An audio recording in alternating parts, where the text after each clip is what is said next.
Hi guys, and welcome to Boring History Story Relaxing. Tonight we step carefully onto frozen ground as a blizzard gathers its thoughts above you.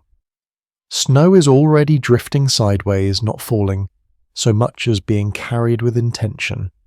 You feel the cold testing you not dramatically, just patiently starting with your ears and the tips of your fingers. The landscape looks empty, but it is not careless. Somewhere beneath your boots, people have chosen to live inside the earth itself. You probably will not survive this if you wander out here unprepared, and that is not a threat, just an observation offered early so you know what kind of night this is. So before you get comfortable, take a moment to like the video and subscribe, but only if you genuinely enjoy what I do here. While you settle in, feel free to share your location and local time down below. Now dim the lights and let your breathing slow as the story keeps moving forward. You kneel at the low entrance of an earth house, your gloved hand brushing packed soil, hardened by frost. This is not a cave borrowed from nature. This is something shaped carefully by human hands. The doorway is small on purpose, forcing you to bow slightly, not out of respect, but out of necessity. Heat escapes upward, and cold hunts for openings. This entrance is a quiet negotiation between physics and survival. As you slip inside, the world changes tone. The wind still roars, but it feels distant now, muffled, as though wrapped in layers of wool. The earth absorbs sound the way it absorbs cold steadily and without complaint. Your breath fogs briefly, then settles. Inside, the temperature is not warm exactly, but it is stable. That stability is the point. What is broadly accepted among historians is that earth houses, sometimes called pit houses or semi-subterranean dwellings, were used across vast regions of the world from the North American plains to parts of Eastern Europe and Asia. Archaeological evidence shows they were especially common in places where winter was long, fuel was precious, and wind could strip heat faster than fire could replace it. Digging down was often easier than building up. You notice the walls first. They are not smooth. Fingers can trace layers of soil sod and sometimes woven branches pressed into place. Each layer represents labour done earlier, likely in warmer months with winter already in mind. People did not build these homes in a rush.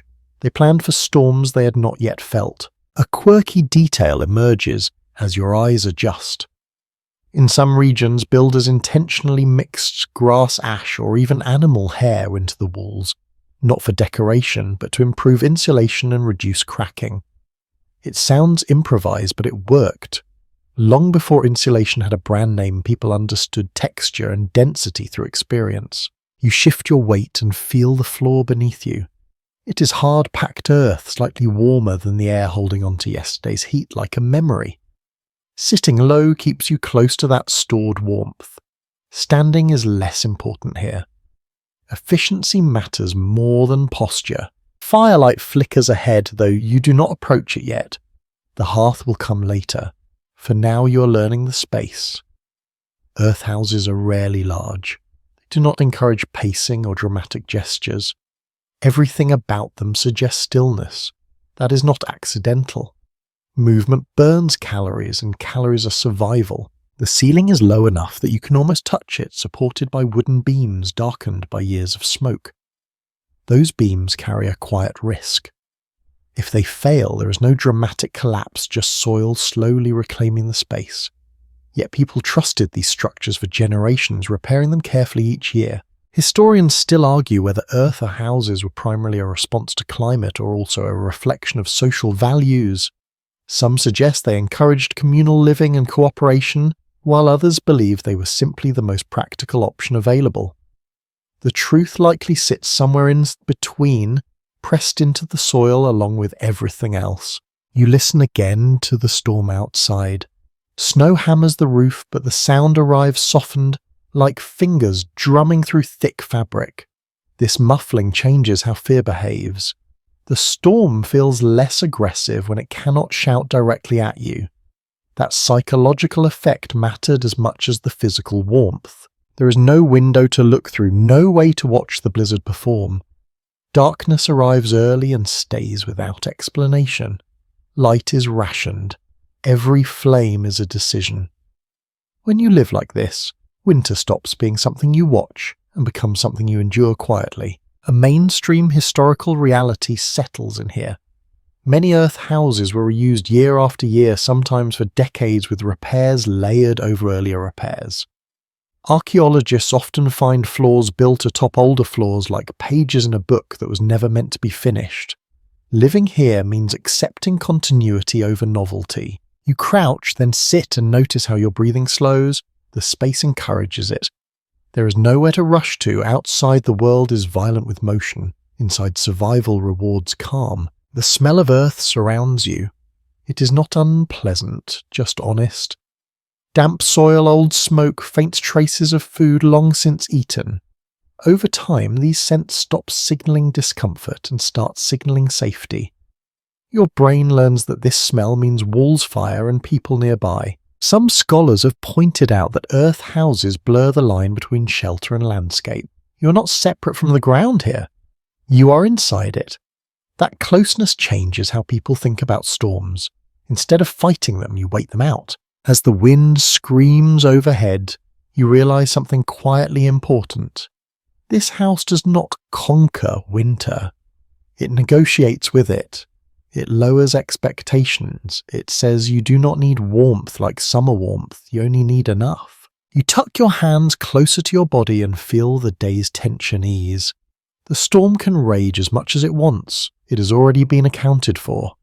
You are exactly where someone intended you to be on a night like this. And as the fire ahead crackles softly, barely visible, the story continues without pause, pulling you deeper into a winter lived beneath the snow. You stay seated for a moment longer, letting your eyes adjust, because earth houses do not reveal themselves all at once.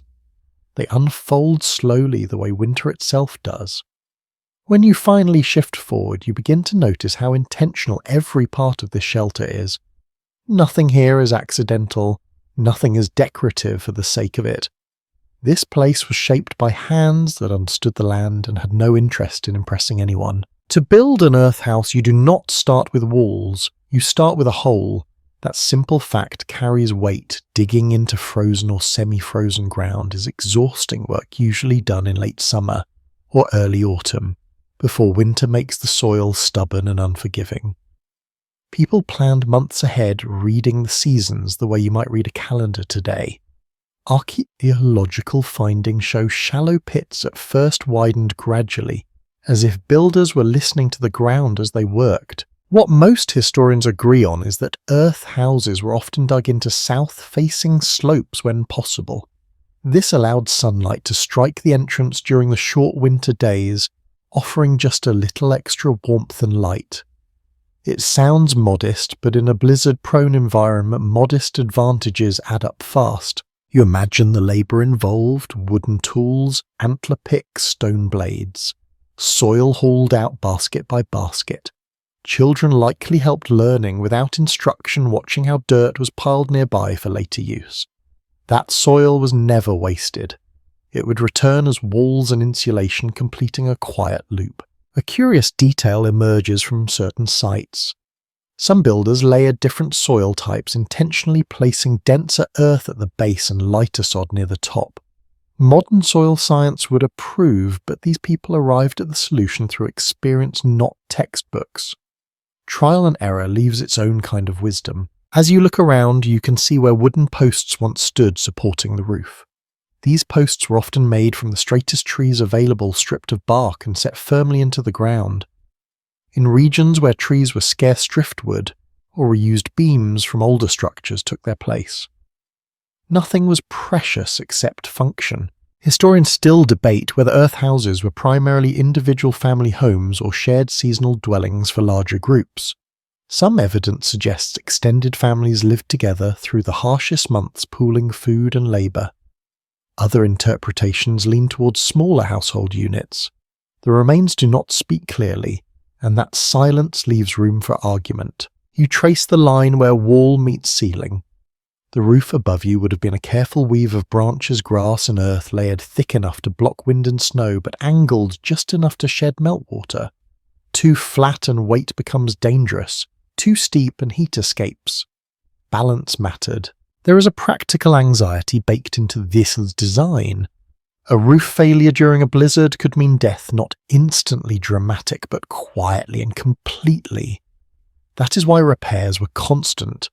People checked supports, replaced rotting beams, packed fresh soil before winter returned. Maintenance was not a chore, it was survival rehearsal. A mainstream historical fact settles here. In many cultures, earth houses were rebuilt in the same location year after year, creating layered sites that archaeologists can still read today. Each generation added a chapter, sometimes without knowing it. Living space and memory became inseparable. You imagine standing outside during construction season, sweat on your back, knowing that this work will decide how winter feels months from now. There's something grounding about that kind of delayed reward. You build warmth long before you need it. A slightly quirky practice appears in some regions. Builders occasionally place small objects into the walls or floors, tools, beads, animal bones. Some scholars suggest these were practical, others believe they held symbolic meaning, offerings for protection or luck. No consensus exists, and perhaps there never was one even then. Inside, the finished house space is compact by design. Wide rooms waste heat. Narrow spaces keep it close. You are not meant to stretch out fully. You are meant to settle in. This architecture teaches patience without saying a word. You notice how the entrance tunnel slopes gently upward toward the doorway. Cold air sinks, and this shape helps trap warmer air inside. The effect is subtle but real. People learned this by living through winters that punished mistakes. The sound of digging, long gone, seems to echo faintly in the walls. You feel connected to those earlier hours of effort, the steady rhythm of tools striking soil, the quiet conversations held while working side by side. This house is the result of cooperation stretched over time. As snow continues to pile above you, realizes that living underground is not about hiding. It is about aligning yourself with the slowest, steadiest forces available. Earth does not panic. Earth holds. You shift again, more comfortable, now feeling the shelter do what it was meant to do. The storm has not ended. It does not need to. You're already prepared for what comes next, and the night continues to move forward with you still inside the earth. You settle deeper into the space, and now the walls begin to matter in a new way. Not just as boundaries, but as active participants in keeping you alive. These walls are not passive barriers. They work quietly all night, managing temperature the way a steady breath manages panic. Packed earth has a strange quality. It changes temperature slowly. When the outside air plummets, the walls lag behind, holding onto warmth gathered earlier in the day or even weeks before. This delay is crucial. It turns sudden cold into gradual cold, which the human body can tolerate far better. Modern engineers would call this thermal mass. Here it is simply experience passed down without a name. Archaeological studies have shown that temperatures inside earth houses during winter often stayed just above freezing, even when outside conditions drop far below it. That may not sound comfortable, but it is survivable. More importantly, it is predictable. Predictability keeps people calm. You press your palm against the wall. It feels cool, not icy. There's a faint moisture to it, the kind that never quite dries in winter. Managing that moisture is part of daily life here. Too much dampness invites mold and sickness. Too little and the air becomes sharp and irritating. People learn to read these changes with their skin long before instruments existed. A lesser-known detail surfaces here. In some regions, builders intentionally lined the inner walls with woven mats or animal hides during the coldest months. These could be removed in warmer seasons. It was an early form of seasonal interior design, driven by necessity rather than taste. Historians still argue whether these wall coverings were primarily about insulation or comfort. Some evidence suggests they did little to improve temperature but significantly improved morale. Feeling soft material against your back on a winter night changes how you experience cold, even if the thermometer would disagree. You notice faint impressions in the walls, handprints smoothed over by time. Children likely pressed them there while the earth was still wet, not as a statement, just as play. Those marks hardened and stayed, memory preserved accidentally. The walls also absorb sound. Voices do not travel far, laughter softens quickly, arguments lose their edge. This quiet can feel comforting or claustrophobic depending on the night. During blizzards, it becomes a gift. The storm cannot shout its way inside. A mainstream historical observation fits here. Many cultures using earth houses reported lower fuel consumption compared to above-ground wooden structures. Less wood burned meant forest lasted longer, and time spent gathering fuel dropped. Survival strategies often have environmental consequences even when no one is trying to be sustainable. You shift your weight and feel how the wall supports your back without complaint. It does not creak or flex. Earth houses rarely groan in the wind the way wooden cabins do. That silence matters when fear looks for sounds to latch onto. There is a smell here too deeper than smoke. It is the smell of soil that has been warmed repeatedly and cooled again. Over time, people stop noticing it. New visitors might find it strange, but residents associate it with safety. Smell becomes memory's shortcut. A curious practice appears in some archaeological sites. Builders sometimes mixed ash into the wall layers, which help to reduce pests and improve insulation. Ash also carries symbolic weight in many cultures associated with fire renewal or protection. Practical and symbolic motives often overlap until they are indistinguishable. You run your fingers along a crack that has been carefully filled with fresh earth. Maintenance is constant. Walls shift as seasons change. Freezing and thawing apply pressure quietly but relentlessly. People responded with vigilance rather than complaint. Some scholars suggest that living with walls that require this kind of attention shapes a mindset of ongoing care. You do not expect permanence. You expect upkeep. That expectation makes sudden collapse less shocking when it happens elsewhere in life. The wall opposite you curves gently, following the shape of the pit rather than forcing straight lines. Geometry here serves efficiency, not aesthetics. Circles hold heat better than corners. Builders may not have framed it that way, but their choices reflect the same principle. You listen again to the storm.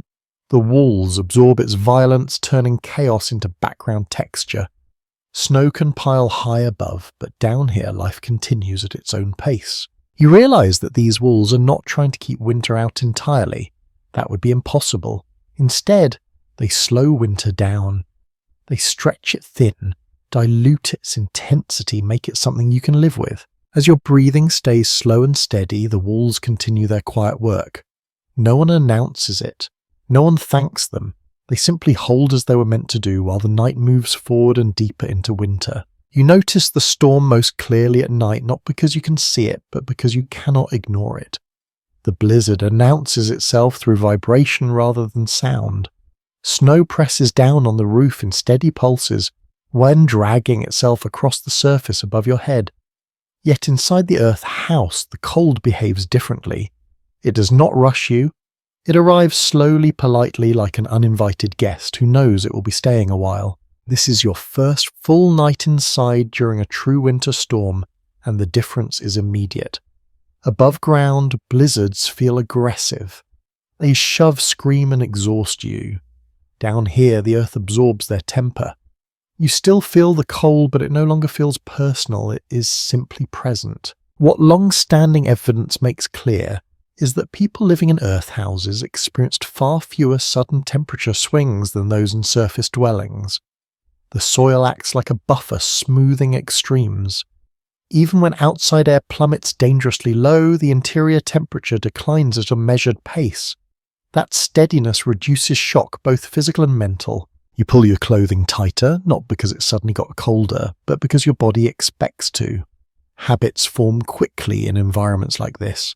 People learn to respond early, adjusting layers before discomfort turned into danger. Waiting until you feel miserable is often too late. The fire at the centre of the room glows quietly. It is not roaring. It is carefully restrained. Too much flame creates smoke that lingers trapped by the low ceiling. Too little and the night grows long and sharp.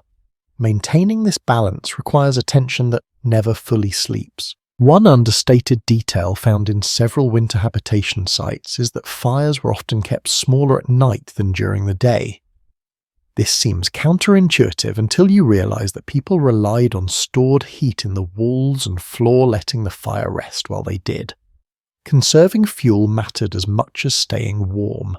As the blizzard intensifies, you listen.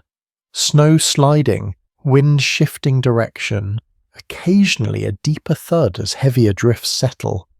The sounds are muted but not erased. They arrive softened like memories instead of events. This muted quality changes how fear behaves. Panic thrives on sharp noise. Down here, sharp edges are rounded off. There is still risk, of course. Rivers carry weight and too much snow can become dangerous. People monitored this carefully. Someone would listen for changes in sound, a subtle creak, a new pressure.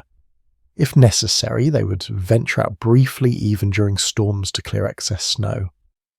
It was dangerous, but ignoring it was worse. Researchers remain divided on how often roofs collapse during blizzards. Some archaeological layers suggest sudden abandonment after heavy snow years, while others show remarkable continuity. The truth likely varies by region, construction skill, and sheer luck. Inside your breath fogs faintly in the firelight. Moisture is a constant companion here. Snow melts slowly on boots left near the entrance. Steam rises gently. Managing dampness becomes part of the night routine. Items are shifted closer to the fire, then pulled back before they scorch. Everything is watched. You lie down near the wall, where the earth holds its warmth longest. Sleeping positions are practical rather than comfortable by modern standards. Bodies curl inward, conserving heat. Blankets and hides overlap in shared layers. Privacy dissolves quietly in winter. A small but telling habit appears in accounts of earth house living. People often slept with their heads toward the centre and feet toward the walls. This reduced exposure to colder surfaces and allowed easier access to the fire if someone needed to adjust it during the night. Even sleep had strategy. Outside, the blizzard erases the landscape and paths vanish. Familiar markers disappear under white silence. But here inside the earth, orientation remains unchanged. You know where everything is by touch. You could reach the fire with your eyes closed. That familiarity anchors you when the world above becomes unrecognizable. There is a psychological shift that happens during nights like this. You stop thinking in terms of hours, time stretches and loosens. The storm may last until morning or until tomorrow night. It does not matter. What matters is holding steady. Anthropological studies suggest that people accustomed to earth houses reported less fear during severe weather than those in more exposed structures. Being surrounded by earth created a sense of enclosure that translated into safety, even when conditions outside were objectively worse. You notice how your breathing slows as the night deepens. The house encourages it. Fast breathing wastes heat. Calm breathing conserves it. Over generations, these small adjustments became instinct. The fire crackles softly. Someone shifts beside you. No words are exchanged. There is nothing to say that the storm has not already said for you. Survival tonight is quiet work. As snow continues to pile above the earth, the house does exactly what it was meant to do. It does not defeat the blizzard, it waits it out. And so do you, held in darkness and soil, letting winter pass overhead 1 hour at a time. By the time you become aware of the fire as the true centre of the earth house, it has already shaped everything around it. Not just the warmth, but the rhythm of the night, the placement of bodies, the way attention drifts and returns. This fire is not dramatic. It does not leap or roar. It behaves because it has to. You inch closer, careful not to scatter sparks. The hearth is shallow, set slightly below floor level, ringed with stones that have darkened from years of use. Those stones matter more than they look. They absorb heat slowly and release it just as slowly, extending the fire's usefulness long after the flames have softened. What surviving structures consistently reveal is that most earth houses place the fire near the centre, not against a wall. This allowed heat to radiate evenly and reduced the chance of walls drying unevenly and cracking. Central fires also made shared warmth unavoidable. No one sat far from it for long. Above the fire, a smoke hole opens toward the roof, small and carefully angled. is not an open chimney in the modern sense. It is a compromise, too wide and heat escapes too quickly, too narrow and smoke lingers where lungs must work. Finding the right size took generations of adjustment. You watch smoke rise lazily, then hesitate, then drift sideways before finding its way out. Airflow inside earth houses is subtle. It depends on wind direction, outside temperature, even how many people are breathing nearby. Someone tends the fire not just with hands, but with instinct. An unexpected custom appears in some historical accounts. Fires were sometimes built slightly off-centre during extreme cold, closer to where elders or children slept. This was not favouritism so much as strategy. Vulnerable bodies were prioritised without discussion. Survival reorganised social space quietly. Keeping the fire alive through a blizzard is both essential and dangerous. Sparks can ignite dry hides. Smoke can overwhelm. Carbon build-up can turn deadly without warning. People learn to read the fire's behaviour the way sailors read waves. A change in flame colour or smoke thickness meant action was needed. There is no full agreement among researchers about how often accidental smoke inhalation occurred in earth houses. Some skeletal remains show signs of chronic respiratory stress, while others suggest long lifespans despite years of smoke exposure.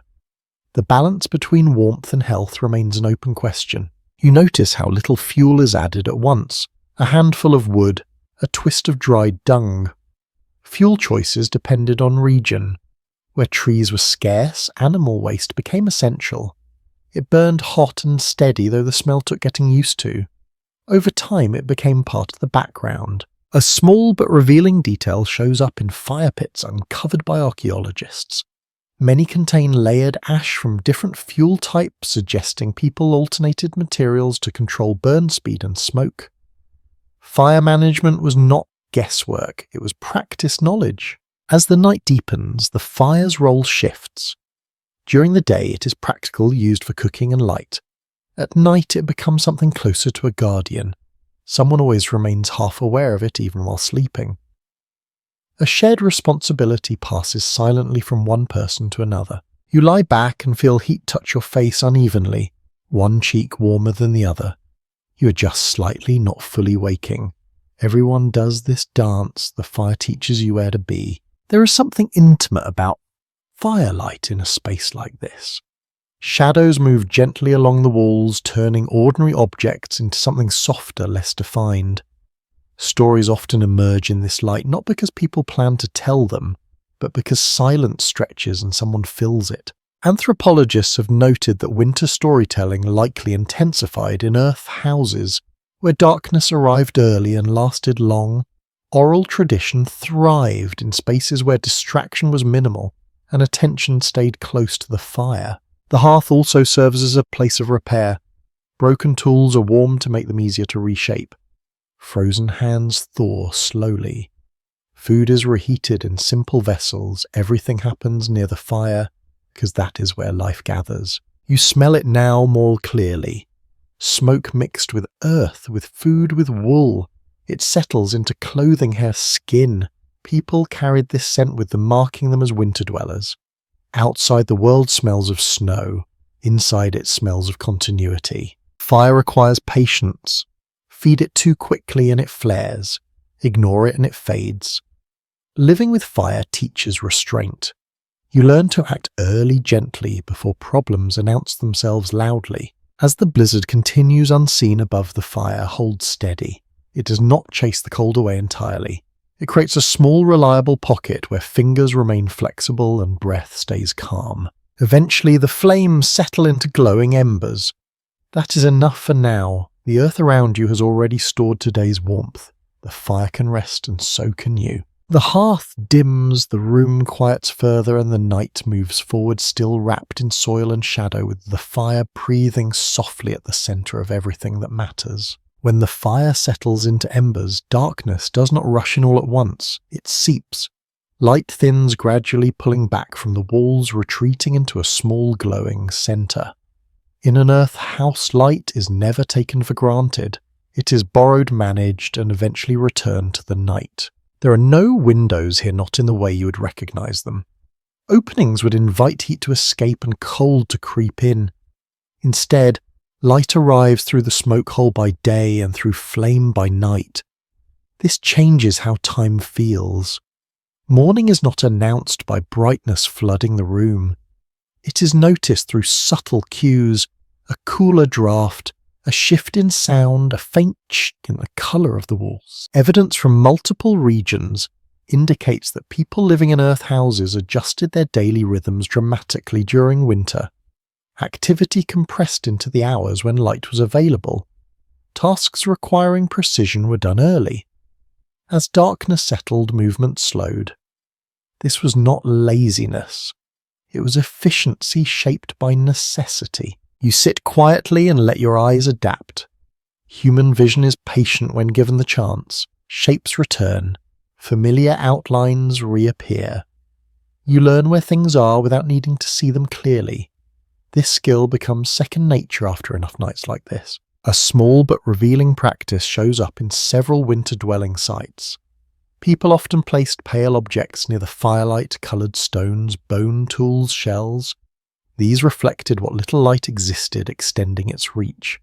It was a simple trick, but effective. Light was multiplied not by adding more flame, but by using what was already there. Without windows, the outside world fades. You cannot watch the storm pass. You cannot track the moon. Snow could be piling higher or easing off entirely, and you would not know until someone checked. This separation has consequences. Anxiety lessens when you are not constantly reminded of danger. At the same time, patience becomes essential. Researchers continue to disagree about whether this isolation made winter life feel safer or more confining. Some interpretations suggest reduced stress due to fewer visual threats. Others argue that lack of awareness increased unease. The emotional experience likely varied from person to person, night to night. You notice how darkness changes conversation. Voices soften, words stretch out, silence becomes comfortable. No one feels pressure to fill it. When light is scarce, sound carries more weight. People choose it carefully. There is also sleep. Without artificial lighting, sleep arrives earlier and stays longer. You lie down when the fire dims, not because you're tired in the modern sense, but because there is nothing left to do that justifies burning fuel. Rest becomes practical. A widely supported observation among anthropologists is that people in pre-industrial winter environments slept more hours overall than their modern populations. Earth houses encourage this pattern. Long nights were not fought, they were accepted. You shift on your bedding and feel the darkness settle around you like another layer of insulation. Eyes closed or open makes little difference. The house holds its shape in your memory. You know where the entrance is. You know where the fire rests. You know where others breathe beside you. An unexpected habit appears in some oral traditions. People told stories in near darkness, relying on familiar plots and shared memory rather than visual cues. Listeners often lay down while listening, drifting in and out of sleep. Stories were not performances. They were companions. The absence of windows also affects the sense of self. Without reflections or outside reference points, attention turns inward. You become more aware of your breathing, your heartbeat, the warmth or chill in your limbs. This heightened bodily awareness helps people respond early to cold stress or illness. Some scholars suggest that this inward focus may have contributed to strong internal narratives, myths, and memory traditions. When external stimulation is limited, imagination fills the space. Winter becomes a season of thought as much as endurance. You hear the wind, again faint but persistent. It slides across the roof searching for weaknesses. Inside, the darkness feels steady. No flickering screens, no distant lamps, just earth firelight and human presence. There is a rhythm to nights like this. Wake briefly, adjust a blanket, listen, sleep again. Dreams stretch and blur, time loses its sharp edges. You're not counting hours, you're moving through them. A subtle but important detail emerges from studies of sleep patterns in such environments. People often slept in segments, waking briefly during the night before returning to rest. This was normal. The darkness did not demand uninterrupted sleep. It allowed flexibility. You experience this yourself. You wake for a moment, aware of the fire's last glow, then drift again. No alarm waits, no schedule presses. The storm will decide when morning feels safe enough to acknowledge. In the absence of windows, dawn is felt before it is seen. The air shifts slightly. The fire asks for attention. Someone stirs. Darkness loosens its grip without fully leaving. You realize that living like this reshapes expectations. Light is precious because it is limited. Darkness is not an enemy. It is a condition of life. Cold that to lose alongside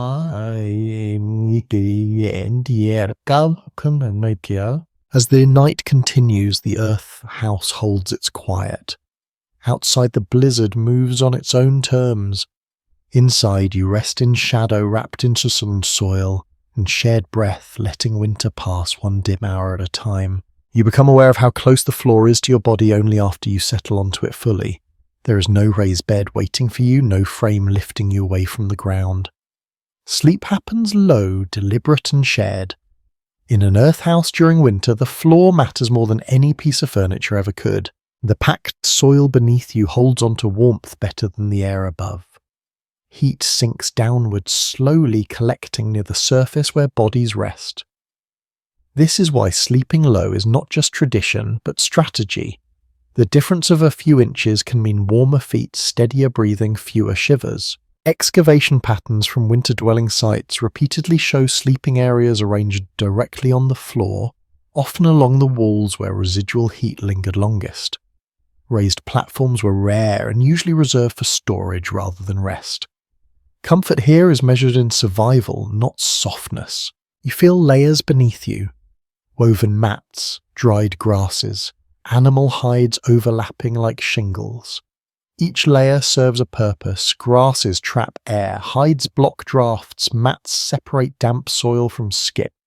Nothing is decorative, yet everything is carefully chosen. A detail that rarely makes textbook shows up in some northern sites. People sometimes place their bedding on slightly sloped ground, allowing moisture from melting frost to drain away from sleeping areas. This subtle adjustment reduced chill and illness without needing explanation. You notice how close everyone sleeps. There is little space between bodies. Heat sharing is not optional. It is understood. During the coldest nights, separation is dangerous. Children are placed between adults. Elders are buffered by the group. This arrangement changes night by night as needs shift. Researchers have not reached agreement on how people negotiated personal boundaries in such close quarters. Some suggest winter living reshaped ideas of privacy entirely. Others believe strong social norms developed to manage closeness without conflict. The truth likely depended on relationships and circumstance. As you lie still, you become aware of breathing around you. Slow inhales, gentle exhales. The rhythm is collective. It helps regulate your own breath. Anxiety quiets when the group breathes together without effort. You tuck your hands close to your chest. Fingers warm, faster there. People learned these habits early, often without instruction. Children watched adults curl inward at night and copied the shape. Learning moved through imitation, not explanation. Material evidence points toward bedding being reused year after year, repaired carefully, patched with whatever was available, hides stiffened with age, mats flattened. Yet they remained valuable. Discarding usable bedding during winter was unthinkable. There is a smell here too heavier than during the day. Warm wool, old leather, human presence layered over smoke and earth. It might feel overwhelming at first, but familiarity dulls its edge. Over time, this smell signals safety. It means bodies are close and breathing. An unexpected practice quietly repeats across cultures. People often slept wearing most of their daytime clothing, removing only what might restrict movement or circulation. Undressing fully risked exposure during night wakings. Clothing doubled as insulation. The floor cools slightly as the fire settles further. You feel it first through your hips, then your shoulders. Someone shifts and pulls an extra hide across the group. No words are exchanged. Adjustments happen silently, efficiently. Competing readings of winter habitation suggest that shared sleeping strengthened social bonds simply through proximity. When survival depends on closeness, resentment has less room to grow. Others argue that tension likely simmered beneath the surface, unrecorded and invisible to archaeology. You drift in and out of sleep. Dreams come easily in warmth shared with others. They're often vivid, shaped by darkness and firelight. When you wake briefly, you do not feel disoriented. The space around you remains constant. There is no concept of sleeping alone here. Solitude belongs to warmer seasons when distance does not threaten life. Winter compresses community into a single breathing mass. You adjust once more, finding a pocket of warmth where the floor wall and bodies meet. It feels secure, almost womb-like, earth above, earth below, human warmth in between. As the storm continues unseen, the floor does its quiet work. It holds what heat it can, it gives it back slowly. You sleep low and close, wrapped in layers shaped by generations who learned that sometimes the safest place in winter is as near the ground as possible. You wake briefly, not because something is wrong, but because the world has shifted its tone. The blizzard is still there, but you hear it differently now. Sound does not arrive as noise so much as pressure. It presses gently against the roof, seeps through soil, and reaches you as a low, constant presence. Inside an earth house, storms are felt more than heard. Above ground, wind screams. It rattles, wood snaps, branches, hurls snow against anything standing tall enough to resist it. Down here, that violence loses its sharpness. The earth absorbs vibration the way thick fabric absorbs sound. What remains is a steady hush like distant surf. Repeated observations from excavated winter dwellings suggest that people inside earth houses experience significantly quieter interiors during storms than those in surface structures. This quiet mattered. Sleep comes easier when the environment does not constantly announce danger. You listen closely. Snow slides across the roof in slow movements. Occasionally you sense a dull thump as heavier drifts settle. The sounds arrive softened, stripped of urgency. This changes how your body responds. Muscles stay loose, breathing stays even. A small but curious behaviour surfaces in some winter habitation accounts. People often used sound itself as a diagnostic tool. A change in the storm's rhythm or a new echo pattern could signal accumulating snow or shifting pressure. Listening became a form of maintenance. You realise that silence here is not empty. It is textured. You hear the fire's last embers crackle faintly. Someone turns in their sleep. A child sighs. These small sounds matter more when larger ones fade away. There is still risk hidden in this quiet. Too much silence can mask danger. A roof straining under weight does not always announce itself loudly. People learn to stay attentive even while resting. Complete relaxation was rare. Awareness lived just beneath sleep.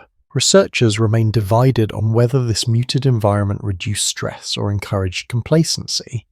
Some argue that quieter shelters allow deeper rest, improving health. Others suggest that reduced sensory input could delay responses to sudden problems. Both views find partial support in the evidence. You shift slightly, testing the floor's warmth. It holds steady. The walls do not creak. These are good signs. Earth houses communicate through subtlety. You learn to read them the way sailors read wind. Outside, the storm rearranges the landscape. Drifts pile where paths once ran. Familiar markers vanish. Inside, nothing moves. Orientation remains intact. This stability anchors the mind when the outside world becomes unrecognizable. Anthropological reconstructions indicate that people accustomed to earth houses often described storms as less frightening than those who lived above ground. The lack of visual chaos mattered.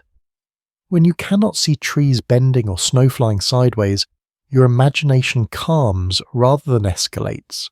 You think about how modern life amplifies sound. Sirens, engines, constant alerts. Here, winter strips sound down to essential. Only what matters reaches you. An easily overlooked habit appears in some oral traditions.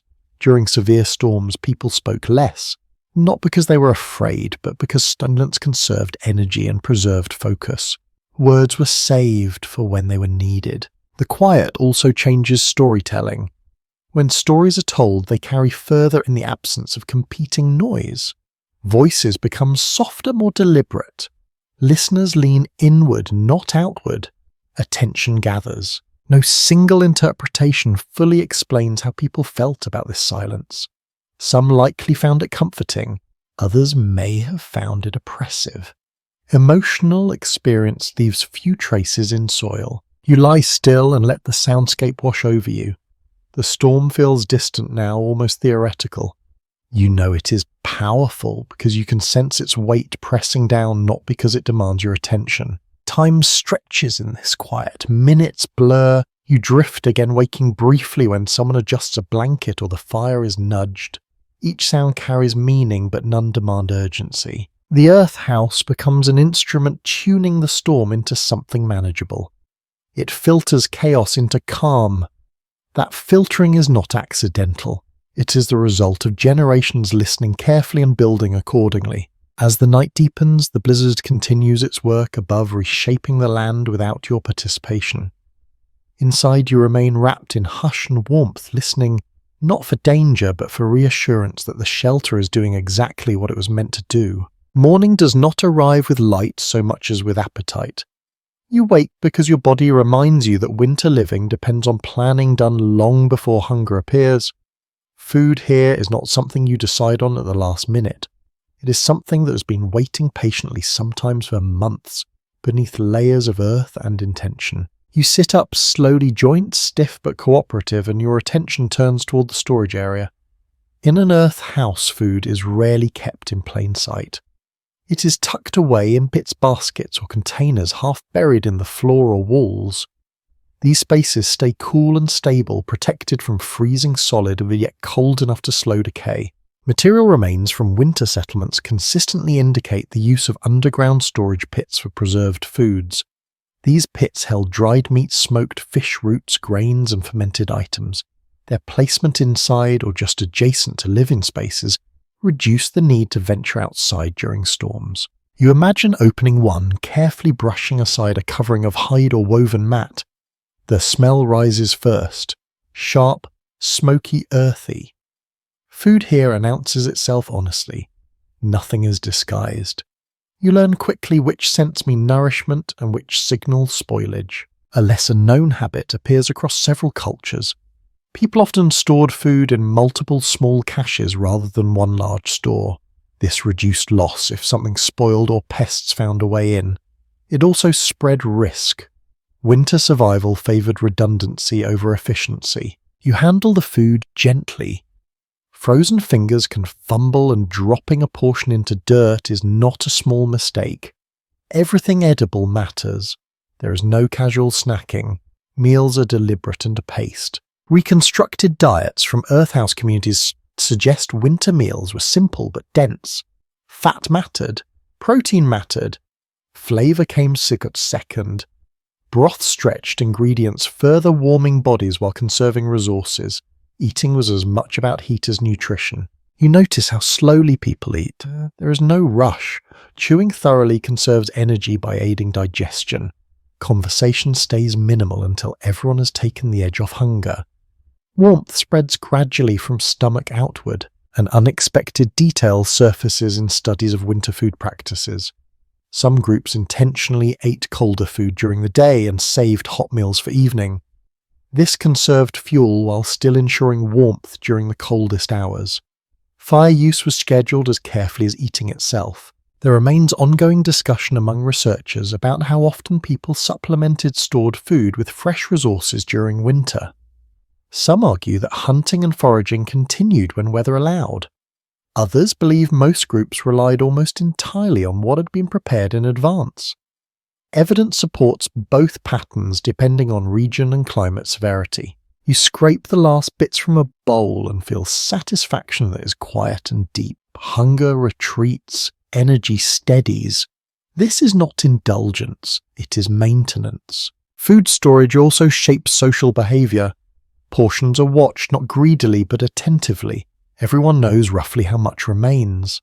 Arguments over food are rare in the record, possibly because survival left little room for ambiguity. Clear expectations prevented conflict. You think about how patience defines winter eating. Fermented foods take time to become edible. Smoked meat requires long preparation. Roots must be harvested at the right moment. Eating well in winter is proof of discipline practiced months earlier. Another small but telling behaviour appears in oral histories. People often rotated which foods were eaten first rather than saving all favourites for later. Morale mattered. Small pleasures spaced out over time kept spirits steady during long confinement. The earth house helps here too. Its stable temperature prevents food from freezing solid or thawing unpredictably. Containers remain accessible, textures stay consistent. The house participates in preservation. No single explanation fully captures how people balanced restraint and comfort around winter food. Some likely struggled more than others. Bad harvests, failed hunts, or unexpected guests could shift everything. Archaeology shows signs of both abundance and scarcity layered side by side. You lick your fingers, clean not out of hunger, but habit. Waste is unthinkable. Crumbs are gathered. Bones are saved for tools or broth. Nothing edible ends its life without purpose. After the meal, there is no immediate clean-up in the modern sense. Dishes are minimal. Leftovers are sealed again carefully. Attention turns back toward warmth and rest. Eating is a brief interruption, not the centre of the day. You lean back and feel your body respond. Warmth spreads. Muscles loosen.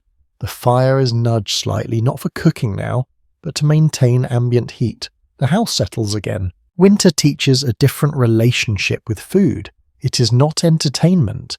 It is agreement. You promised months ago to take care of yourself tonight, and this meal is that promise being kept. As the blizzard continues outside unseen and uninterested, the stored food does its quiet work. It sustains breath, thought, and patience.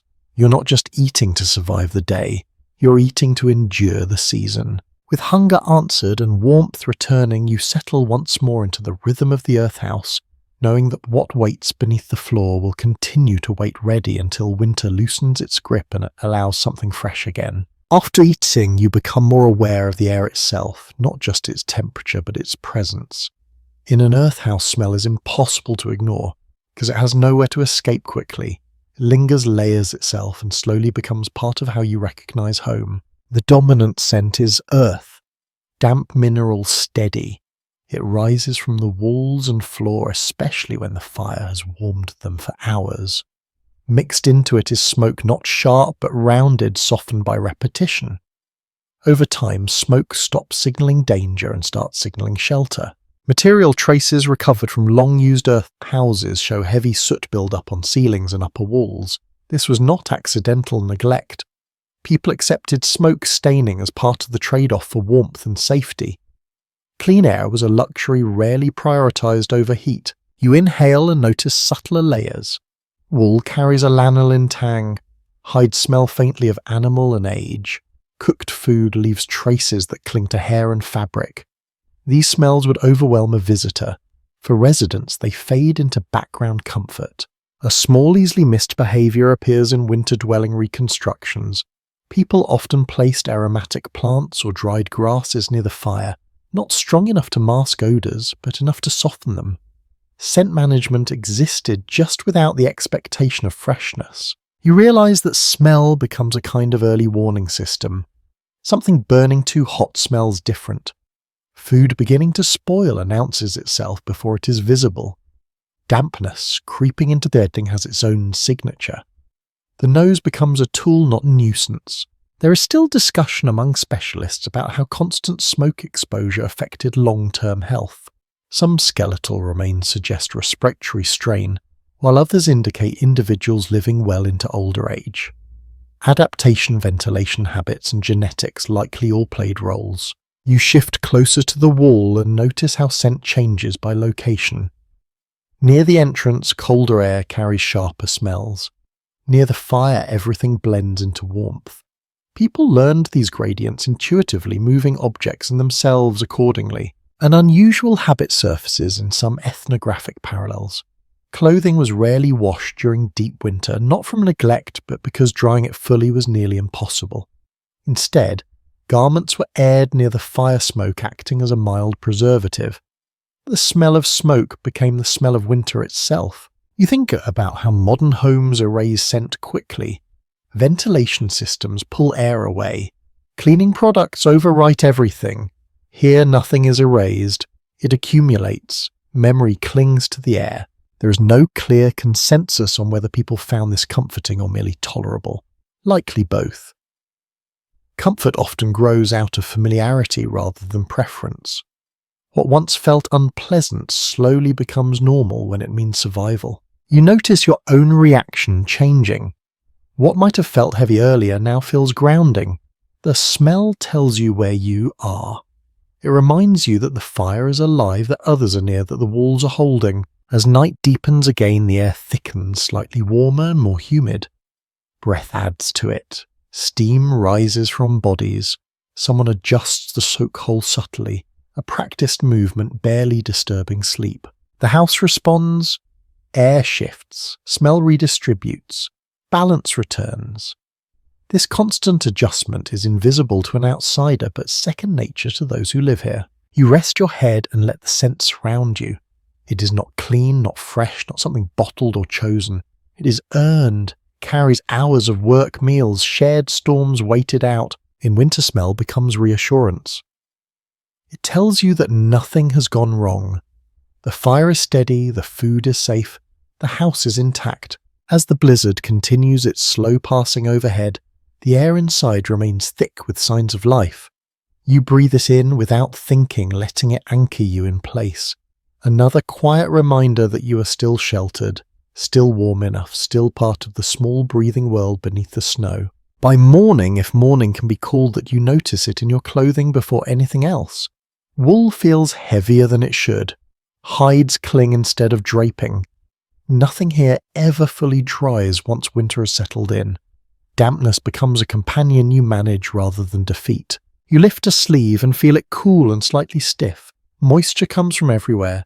Melted snow tracked inside. Breath trapped overnight. Steam from cooking. In an earth house, water never disappears quickly. It seeps, lingers, and waits. Physical evidence from long-term winter dwellings repeatedly shows wear patterns consistent with constant damp exposure. Fibers fray faster, leather hardens, then softens again. Clothing lived hard lives just like the people inside it. You shake out a garment near the fire, careful not to spark it. Drying is a slow negotiation. Too close and fabric scorches. Too far and nothing changes. People learned exact distances by feel. A hand hovered, a cheek leaned in. Adjustments happened inch by inch. A quietly ingenious habit appears in several cold climate traditions. People rotated clothing continuously rather than drying one item completely at a time. Damp layers were swapped frequently, spreading moisture and preventing any single garment from becoming dangerously cold. You notice how little clothing is removed indoors. Outer layers stay on. Undergarments remain covered.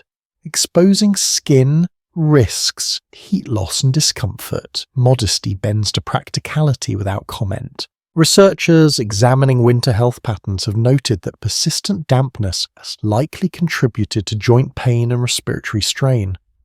At the same time, communities adapted through movement massage and frequent repositioning near the fire. Bodies were not static long enough to stiffen completely. You stretch carefully, feeling fabric pull and resist. Someone beside you does the same. Movement is gentle but regular. Stillness invites cold into joints. Even resting involves subtle shifts. An overlooked detail shows up in tool marks and wear patterns. People often use smooth stones or wooden paddles to press moisture out of hides and thick fabrics rather than wringing them.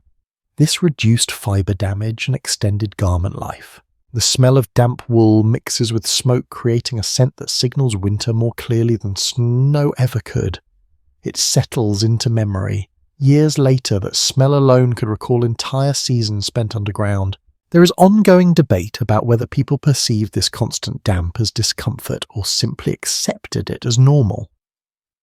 Modern discomfort assumes alternatives exist. Here, alternatives were limited. Acceptance filled the gap. You hang a piece of clothing where warm air circulates gently. It will not dry today. That is fine. You only need it to be less wet than it was. Progress is measured in degrees, not absolutes. Clothing repair happens constantly. Small tears are stitched before they grow. Worn spots are reinforced. Every garment carries layers of attention. Discarding clothing in winter is not an option unless it has truly failed. You feel gratitude for thickness. Weight equals warmth. Lightness belongs to summer. Winter clothes announce their presence with every movement. You learn to move economically, conserving both heat and fabric. As the day inches forward, dampness remains, but it does not dominate. It is one factor among many. Fire, food, shelter, and people balance it out. You pull a cloak tighter and feel its familiar weight settle. It smells of smoke and use. It fits the season. Outside, snow continues to shape the world. Inside, clothing absorbs the reality of winter layer by layer, never perfect, always sufficient. You accept the damp the way you accept darkness. It is part of the environment, not a failure of it. And as you adjust your clothing once more, you move on with the day still sheltered, still warm enough, still enduring. Children change the feel of the earth house in ways adults rarely acknowledge out loud. You notice it in the sound first. A soft shuffle that is not careful, a breath that speeds up without apology. Winter does not silence children completely. It reshapes how their energy moves.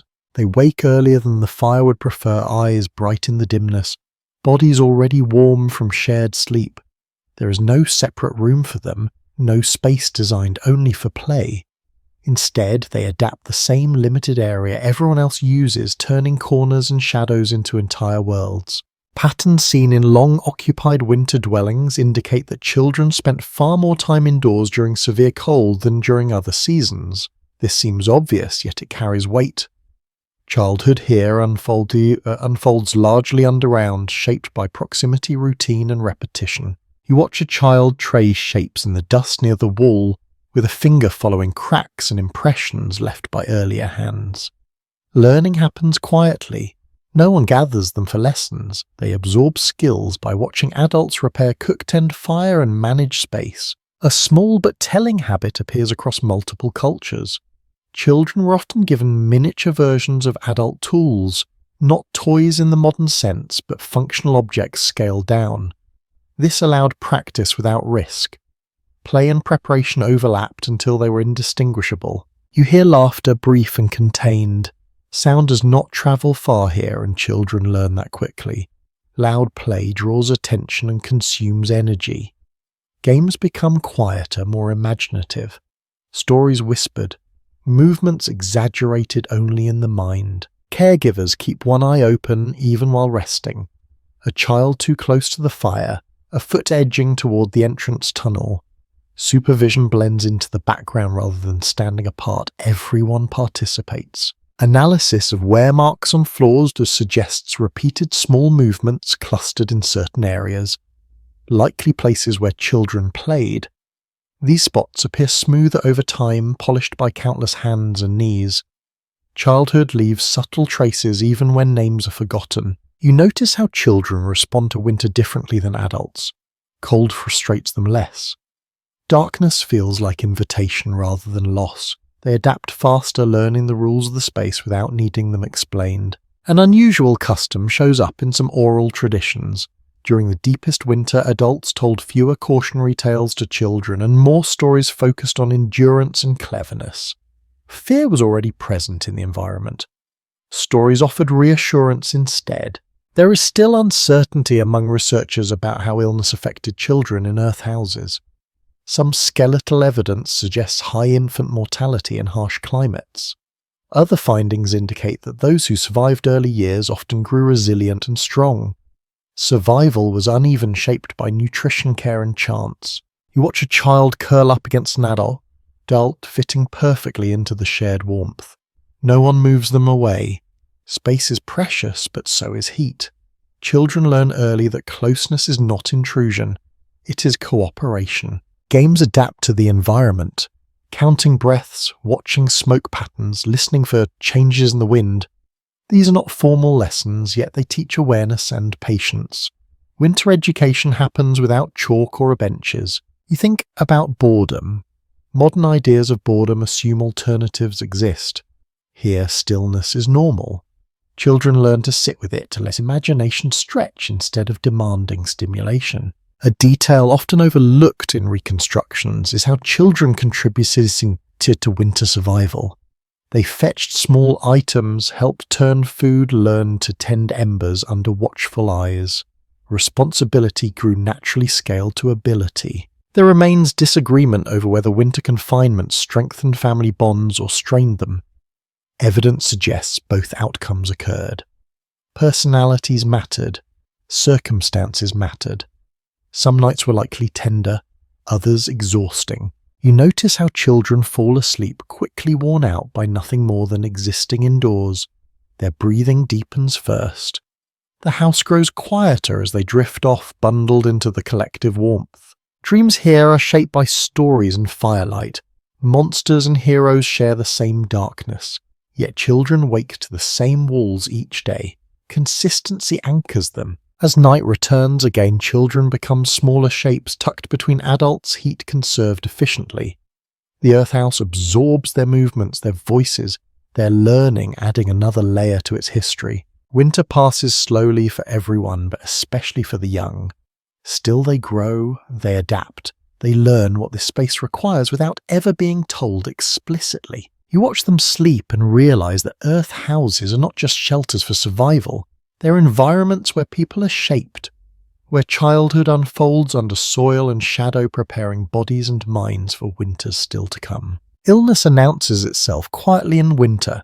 It rarely arrives with drama. Instead, you notice small shifts first. A cough that lingers longer than expected.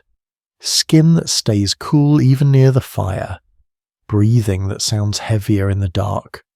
In an earth house, there is no separate place for sickness to go. It stays where everyone else stays. You move carefully when someone is unwell.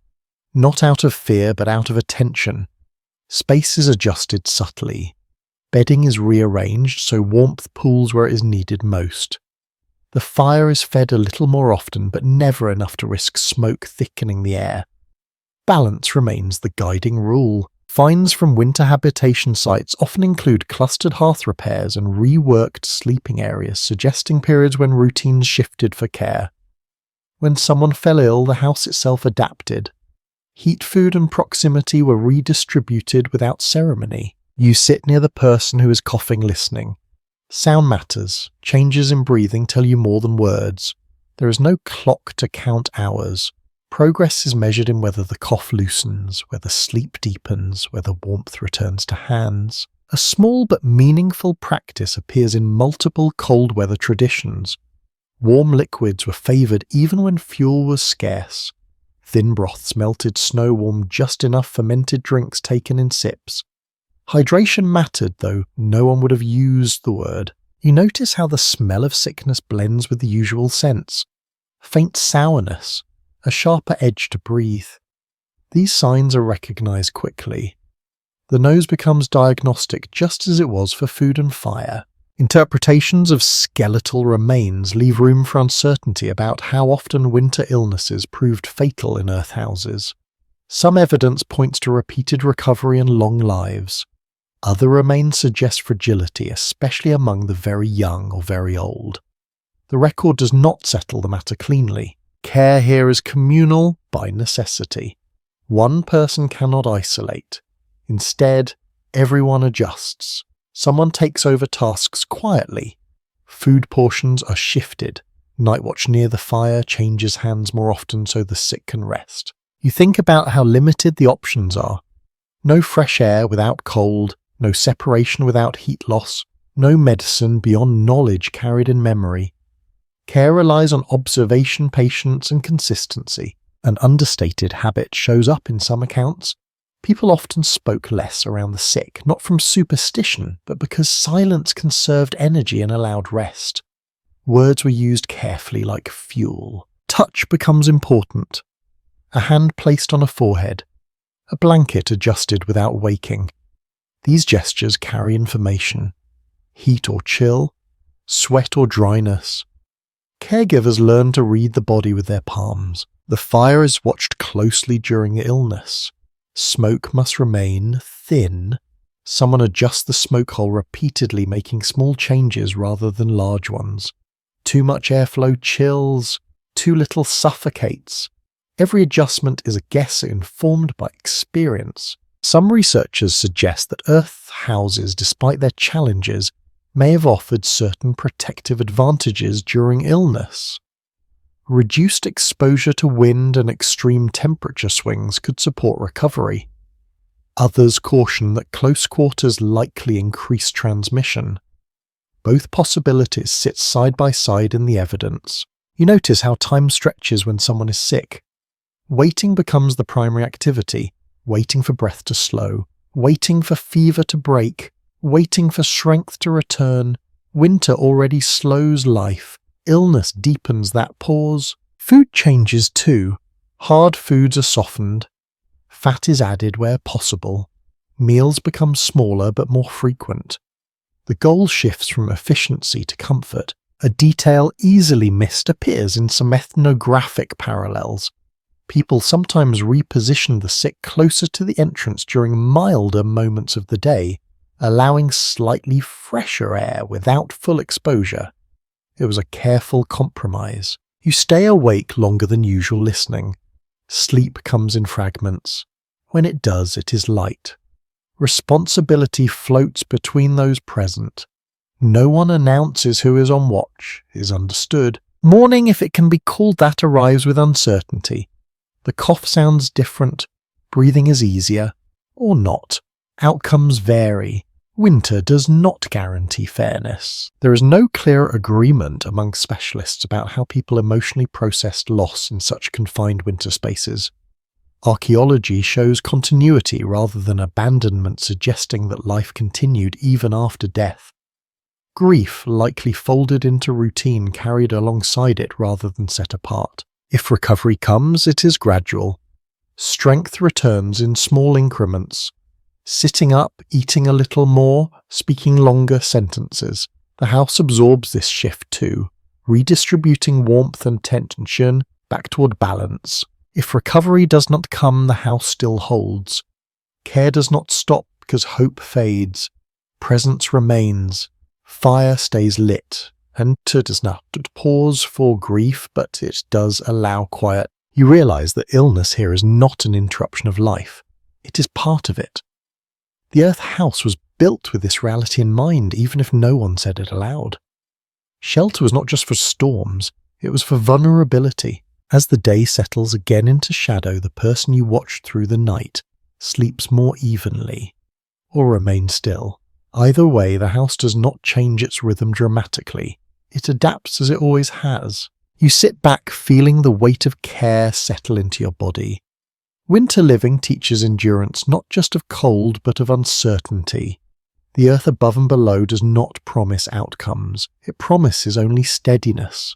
And in that steadiness, people cared for one another as best they could, listening closely, waiting patiently, and trusting that the same walls which soften the storm might also soften the hardest nights of winter. Time behaves differently once illness fades back into the background and routines quietly reassert themselves. You notice it first in how little anyone asks what hour it is. There is no reason to know. Inside an earth house during wintertime is not counted. It is felt. You become aware of cycles instead. The fire dims, then brightens. Hunger returns, then recedes. Sleep arrives, loosens its grip, then settles again. These repetitions replace clocks. The body becomes the measure. Physical layouts of winter dwellings reveal this rhythm clearly. Hearths sit at the center because everything revolves around them. When the fire needs attention, it is time to wake. When it settles into embers, it is time to rest. No announcement is required. You stretch and feel stiffness that signals it is time to move. Not because a schedule demands it, but because staying still too long invites cold into joints. Motion becomes a quiet marker of passing hours. Small tasks fill the gaps. Turning food, checking bedding, adjusting the smoke opening. One easily overlooked habit appears in reconstructed winter routines. People often mark time by sound rather than sight. The pitch of the wind, the crackle of wood, the breathing of others. These cues signal change more reliably than light ever could. You realize how little urgency exists here. There are no deadlines, only thresholds. Enough wood left for the night. Enough food remaining for the week. Enough warmth to sleep safely. When those needs are met, time relaxes. Material evidence from long-occupied sites shows repeated resurfacing of floors and hearths, suggesting ongoing maintenance done without fixed intervals. Tasks were performed when they felt necessary, not when they were scheduled. This flexible timing reduced stress and conserved energy. You notice how conversations drift without conclusion. Stories pause and resume later. Thoughts are not finished in one sitting. Winter allows incompleteness, nothing demands immediate resolution. Some researchers propose that this way of living reshaped perception itself. Without external time pressure, attention turned inward and outward, simultaneously focused on sensation rather than progression. Others caution that monotony could also weigh heavily, especially during long storms. Both impressions likely existed side by side. You feel it yourself. Moments stretch. A single hour near the fire can feel full. A whole day can pass without clear boundaries. Yet boredom does not dominate. There is always something small to attend to us. An unusual detail appears in some oral histories. People remembered winters not by dates, but by events. The storm when the roof needed clearing. The week someone was sick. The night food ran low. Memory organizes time by experience rather than numbers. You lie back and watch shadows shift slowly along the wall as the fire changes shape. This movement becomes a kind of clock. You learn to read it intuitively. When shadows lengthen, rest is near. When they sharpen, activity returns. Sleep itself changes form. It arrives in waves. You rest deeply, wake briefly, then drift again. This pattern feels natural here. No one resists it. The body takes what it needs when it needs it. There is still disagreement among scholars about whether segmented sleep was a deliberate adaptation or simply a response to environment. Evidence supports both interpretations. What matters more is that it worked. You wake during one of these quiet intervals and listen. The storm has eased, or perhaps it has not. Without window or certainty is unnecessary. You trust the house to signal when action is required. Time outside may be harsh and precise, measured in wind speed and temperature. Inside it becomes soft. It bends around comfort and necessity. You notice how children adapt to this easily. They nap without protest. They wake without complaint. Time has not yet taught them impatience. Adults follow their lead, relearning something they once knew. An understated practice shows up in some winter communities. People deliberately slowed their movements as the season deepened, conserving energy not just physically, but mentally. Rushing was seen as wasteful. You feel this slowing in your own body. Gestures become economical. Words become fewer. Thought stretches without strain. Winter teaches restraint without instruction. There is no bell to mark the end of a day. Instead, the fire settles. The house grows quieter. Bodies lean inward. That is enough. When dawn eventually returns, it does so gently, not with light pouring in, but with a subtle shift in air and sound. Someone stirs. The fire is fed. Another cycle begins. Time here is circular rather than linear. Days loop into nights. Nights blur together. Progress is measured in endurance, not accumulation. You realize that living this way changes how people remember winters. They are not remembered as long or short, but as held or unheld, safe or strained, quiet or difficult. As you settle back into rest, you stop wondering how much time has passed. The question loses relevance. The Earth House does not care about hours, it cares about balance. And in that balance, winter continues. Not counted, not rushed, just lived one slow, steady cycle at a time beneath the snow. As the hours blur together, the presence of others becomes more noticeable, not louder but closer. Community in an Earth House is not something you schedule or announce. It simply surrounds you. During winter, isolation is rare, not because people dislike being alone, but because being together makes survival easier. You notice how visits happen without ceremony. Someone arrives from a neighbouring dwelling, brushing snow from their shoulders before ducking inside. They do not knock. They do not call out. The entrance itself announces them a brief rush of cold air followed by a quiet. Everyone looks up, then looks away again. The visit is accepted without comment. Excavated settlement patterns often show clusters of earth houses positioned within short walking distance of one another. This suggests that winter life was designed around shared access, not solitude. Distance was measured in how far someone could safely travel through snow and wind, not in property lines. You shift to make space. Seating adjusts automatically. Food is redistributed without discussion. No one asks why the visitor has come. Reasons range from practical to emotional, and both are equally valid here. A subtle but meaningful behaviour appears in winter communities. People often visited simply to share warmth for a while, then left. Conversation was optional. Presence itself had value.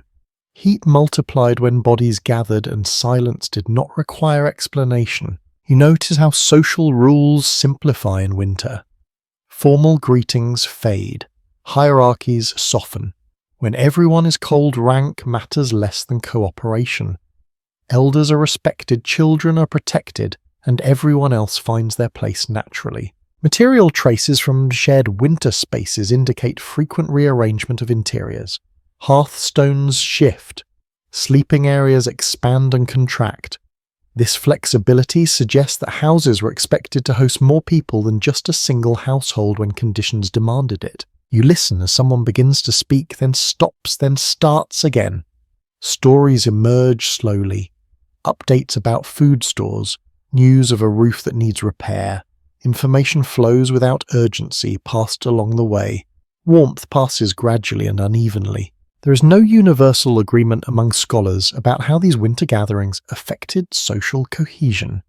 Some interpretations emphasize strengthened bonds through shared hardship. Others suggest tension could build in confined spaces. The physical evidence supports both cooperation and wear. You observe how conflict, when it appears, is muted. Raised voices waste energy. Arguments are shortened or postponed. Survival reshapes priorities. Disagreement does not disappear, but it waits. A quietly interesting habit shows up in some ethnographic parallels. During long winters, people often rotated sleeping arrangements when guests stayed, spreading discomfort evenly rather than concentrating it on one person. Fairness mattered more than convenience. You feel the warmth in and decrease as more bodies settle near the fire. The air grows thicker. Breathing slows collectively. Someone dozes mid-conversation. No one minds.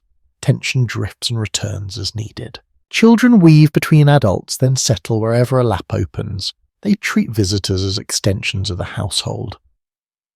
Familiarity expands easily. Everyone is someone's neighbour. Food appears again not as a meal but as sharing. A small portion offered, a piece passed quietly. These gestures carry meaning. They signal trust and continuity. Archaeological discussion remains open about whether winter gatherings were spontaneous or planned. Some sites suggest regular patterns. Others point to ad hoc responses to storms and shortages. Likely people adapted moment by moment, guided by conditions rather than calendars. You notice how the house itself absorbs the gathering. Sound remains low, heat spreads, space compresses without discomfort. The structure was built for this, even if no one articulated it that way. As time passes, visitors leave as quietly as they arrived. They slip back into the storm when conditions allow carrying warmth with them in their clothing and memory. You settle again into your place, aware that community here is not abstract. It is physical. It is measured in shared breath and shared risk. Winter living underground teaches that survival is not an individual achievement. It is collective, negotiated night after night in small practical ways. As the fire steadies and the house grows quiet once more, you feel the presence of others linger even after they are gone. The earth holds that too, the imprint of shared winters layered into its walls. And as the storm continues, its slow work above you remain below, surrounded not just by soil and shelter, but by the steady, understated comfort of knowing you are not enduring winter alone. Privacy thins in winter, the way breath fogs the air and never quite clears. You notice it most when you want a moment to yourself and realize there is nowhere to meet it. In an earth house, space is shared by default. Walls are close, bodies are closer. Thoughts have to learn how to stay quiet. You turn slightly, creating a pocket of space that is more symbolic than real. It helps anyway. People develop small techniques like this. A shift of the shoulders, a blanket pulled higher, eyes closing even when sleep does not come. These gestures signal withdrawal without asking anyone else to move. The interior layout makes this inevitable. Earth houses are compact because compactness keeps warmth from escaping. The shape that saves fuel also compresses social distance. What remains is emotional distance learned slowly and practiced carefully. Marks on floors and walls from repeated use show how people carved out invisible zones within shared space. One corner becomes associated with tool repair, another with food preparation. Sleeping spots develop personalities. These patterns create predictability which stands in for privacy. You listen to someone breathing too close for comfort. You adjust your own rhythm to match theirs. This is not intimacy chosen. It is intimacy accepted. Over time, resistance fades, replaced by tolerance, then familiarity. A quietly revealing habit appears in accounts of winter living. People often waited for brief moments of solitude during tasks rather than rest. Stepping outside to clear snow, fetching stored food, checking a roof beam. These chores doubled as opportunities to be alone, even if only for minutes. You take one of those moments now. You volunteer to check the entrance, easing yourself into the tunnel where cold air presses back. The contrast sharpens your thoughts. For a short while, no one breathes beside you. The wind has its say. Then you return. There is still uncertainty among researchers about how people emotionally managed prolonged closeness without modern concepts of personal space. Some interpretations suggest strong social conditioning minimized friction. Others propose that conflict simply left fewer traces than cooperation. Silence, after all, does not fossilize. Inside again, you feel the warmth close around you. Someone glances up, then looks away, granting you the courtesy of not being asked anything. That courtesy matters. Privacy here is negotiated moment by moment through restraint rather than separation. Children struggle with this first. They reach interrupt climb. Adults respond with patience shaped by exhaustion. Over time, children learn the unspoken rules. When to be still, when to whisper, when closeness is acceptable and when it burdens. You notice how arguments are handled. They rarely escalate. Voices lower instinctively, disagreements are deferred. Winter offers no room for dramatic exits. Everyone will still be here when the fire dims. That knowledge cools tempers. A small, easily overlooked behavior shows up in winter narratives. People often use night as a buffer for emotion. Frustrations were left to sleep. Many conflicts resolved themselves simply by surviving another cold cycle together. Morning reframed priorities. You realize that privacy here is internal as much as external. Thoughts become more contained. Reactions soften. You learn to observe without responding immediately. This restraint conserves energy and preserves harmony. Anthropological comparisons suggest that cultures accustomed to communal winter living developed strong norms around emotional regulation. Expressiveness was not absent, but it was channeled carefully. Winter rewarded calm more than candor. You feel this shaping you. Irritation rises, then settles. A sigh replaces a complaint. The house teaches this without words. Even bodily functions adapt. Movements become discrete. Needs are anticipated rather than announced. Shame gives way to pragmatism. Everyone understands the limits. There is no illusion that this is easy. Some nights closeness feels comforting. Other nights it presses too hard. The difference often depends on fatigue and hunger more than personality. You watch shadows move across faces and think about how little room there is to hide. In such proximity, patterns are noticed. Habits become known. Weaknesses are seen.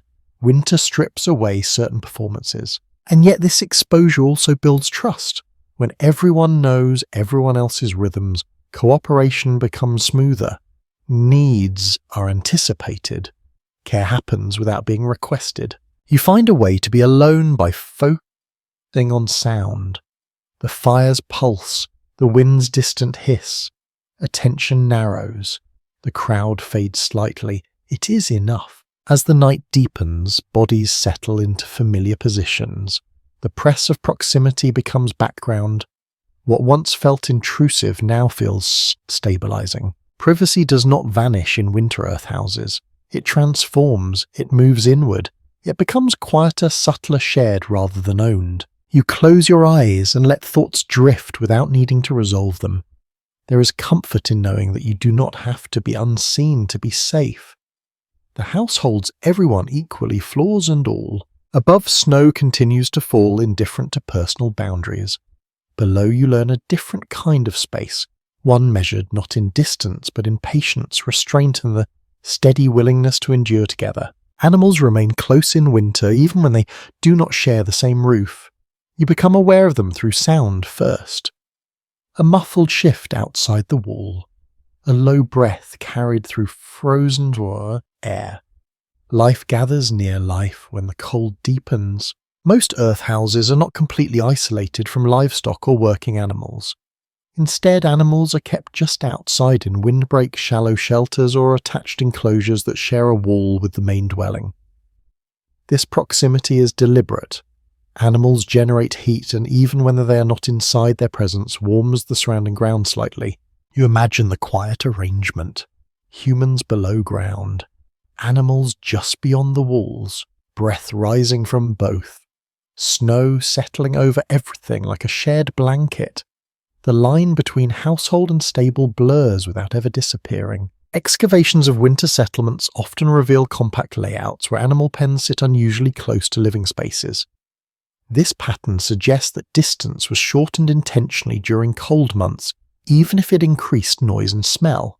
Warmth outweighed inconvenience. You hear it now, a hoof shifting, a snort. The sound is muted but familiar. It is oddly comforting. Animals are predictable, their needs are simple, their presence reassures you that the night is proceeding normally. A small but striking practice appears in some cold climate traditions. During extreme blizzards, people occasionally brought very young or injured animals into entrance tunnels or shallow side chambers, not fully inside but close enough to protect them from lethal exposure. These were temporary solutions, uncomfortable but necessary. You think about the smell that would bring. Hay, manure, animal heat, it would mix with the already layered air inside the house. Yet winter narrows priorities. Survival pushes aesthetic concerns aside.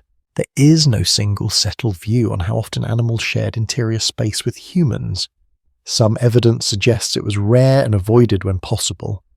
Other findings hint at brief pragmatic overlap during emergencies.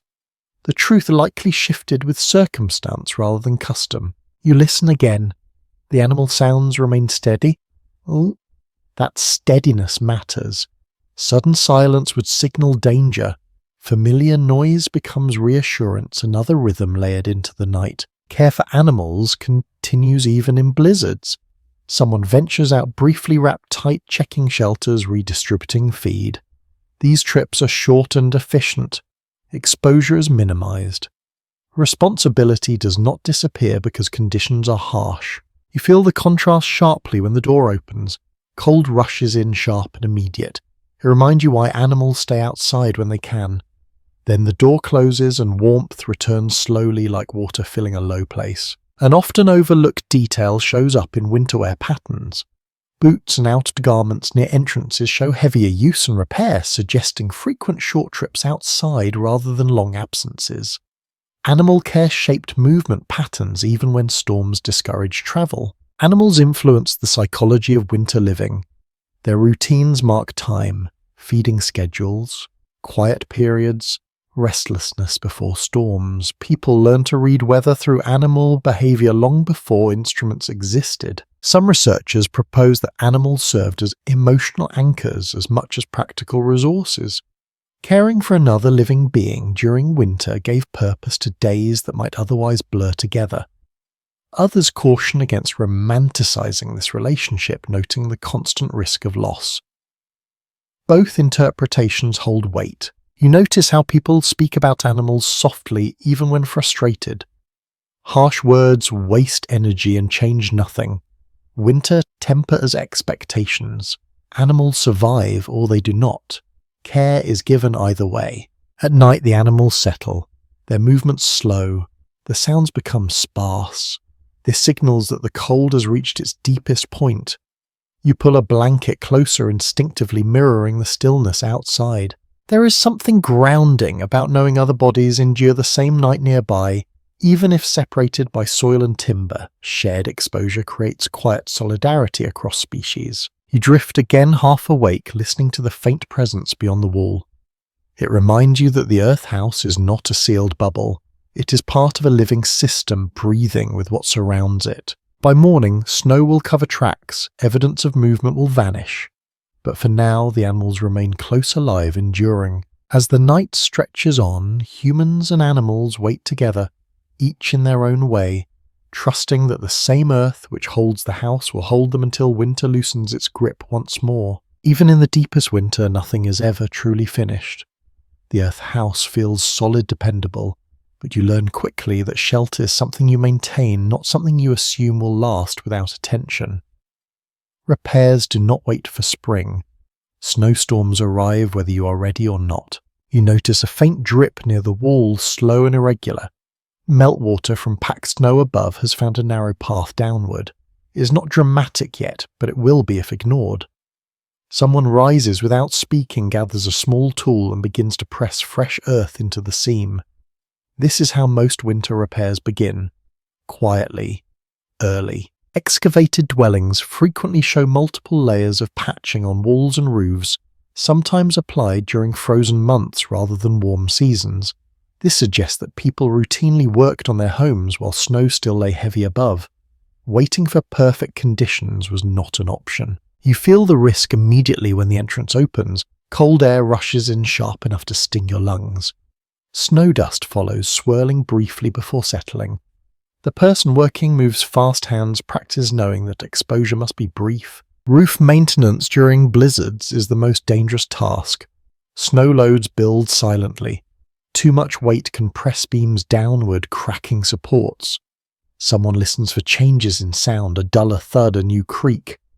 These signs prompt action even when visibility is poor. A small but telling behavior appears in winter repair practices.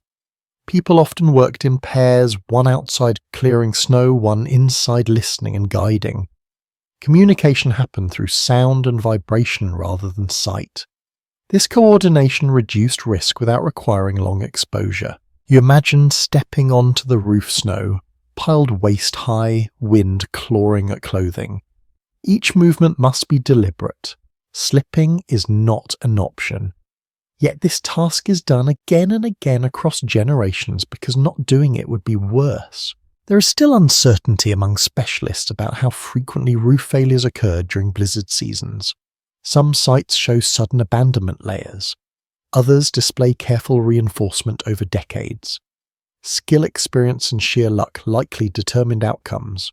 Inside, people prepare for these moments. Bedding is shifted away from vulnerable sots. Containers are moved. The fire is watched closely in case smoke behavior changes due to altered airflow. You notice how calm everyone remains. Panic wastes time and energy. Winter repairs are treated like any other task, approached with focus rather than fear. This calm is learned, not innate. An overlooked detail emerges from toolware analysis. Implements used for winter repairs often show smoother edges and reinforced handles, suggesting they were adapted for use with gloved or numb hands. Tools evolved alongside the conditions they faced. When the person returns inside snow clinging to their clothing, the house adjusts again. Dampness increases briefly, the fire is fed slightly, clothing is rotated, balance is restored. Repair work continues indoors as well. Cracks are filled, beams are checked by touch, a loose stone is reset around the hearth. These small actions accumulate, extending the life of the house season by season. Some researchers suggest that constant maintenance fostered a sense of responsibility toward the dwelling itself. The house was not an object, but a relationship. Others argue that necessity alone drove repairs, not sentiment. Either way, attention kept walls standing. You feel pride ripple quietly through the group when a problem is solved. No one celebrates loudly. Relief settles instead, deep and steady. Outside, the blizzard continues its work, reshaping drifts and erasing footprints. Inside, the house holds again, reinforced by fresh earth and human effort. You settle back down, aware that safety here is active, not passive. Survival is not about finding shelter once. It is about noticing when that shelter needs help and responding before winter forces the issue. As the night deepens, repairs complete for now, the earther house resumes its quiet role. It does not promise permanence, it promises enough time. And as snow presses down once more, you rest, knowing that vigilance, cooperation, and quick hands have brought another night of warmth beneath the storm. Living beneath the ground changes how fear behaves.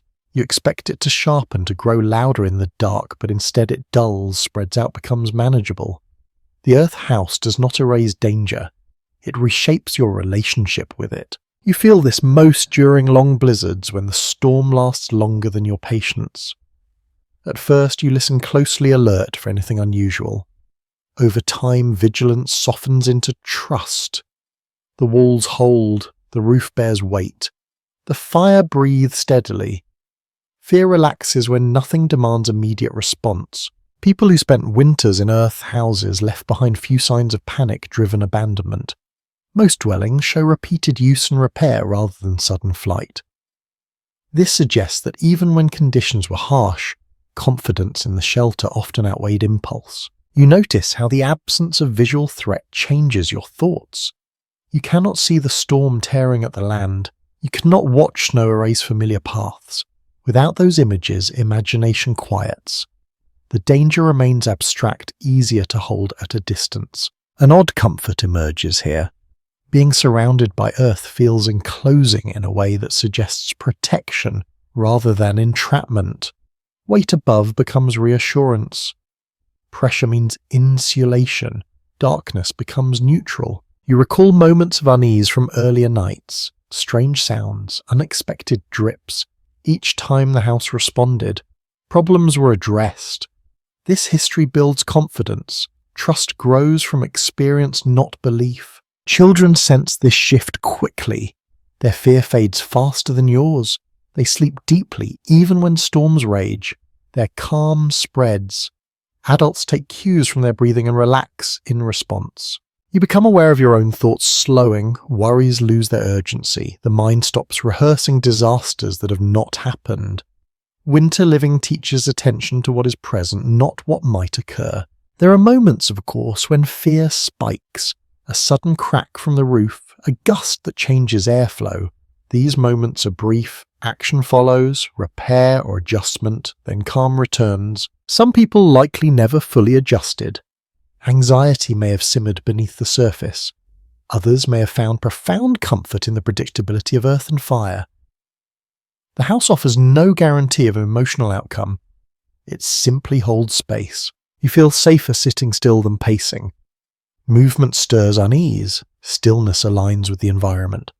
The house seems to reward calm with quiet. Dreams change too.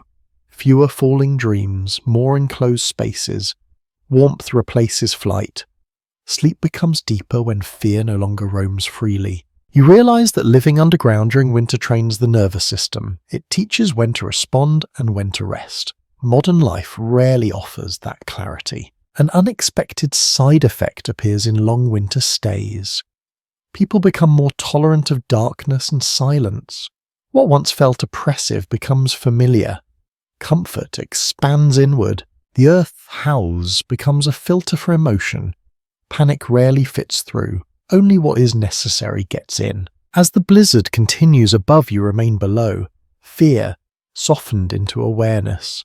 Awareness into patience. You breathe slowly, matching the rhythm of the house. The walls do not hurry, neither do you. Winter does not feel conquered. It feels negotiated. Fear becomes a tool rather than an enemy. And as another hour passes without incident, trust deepens.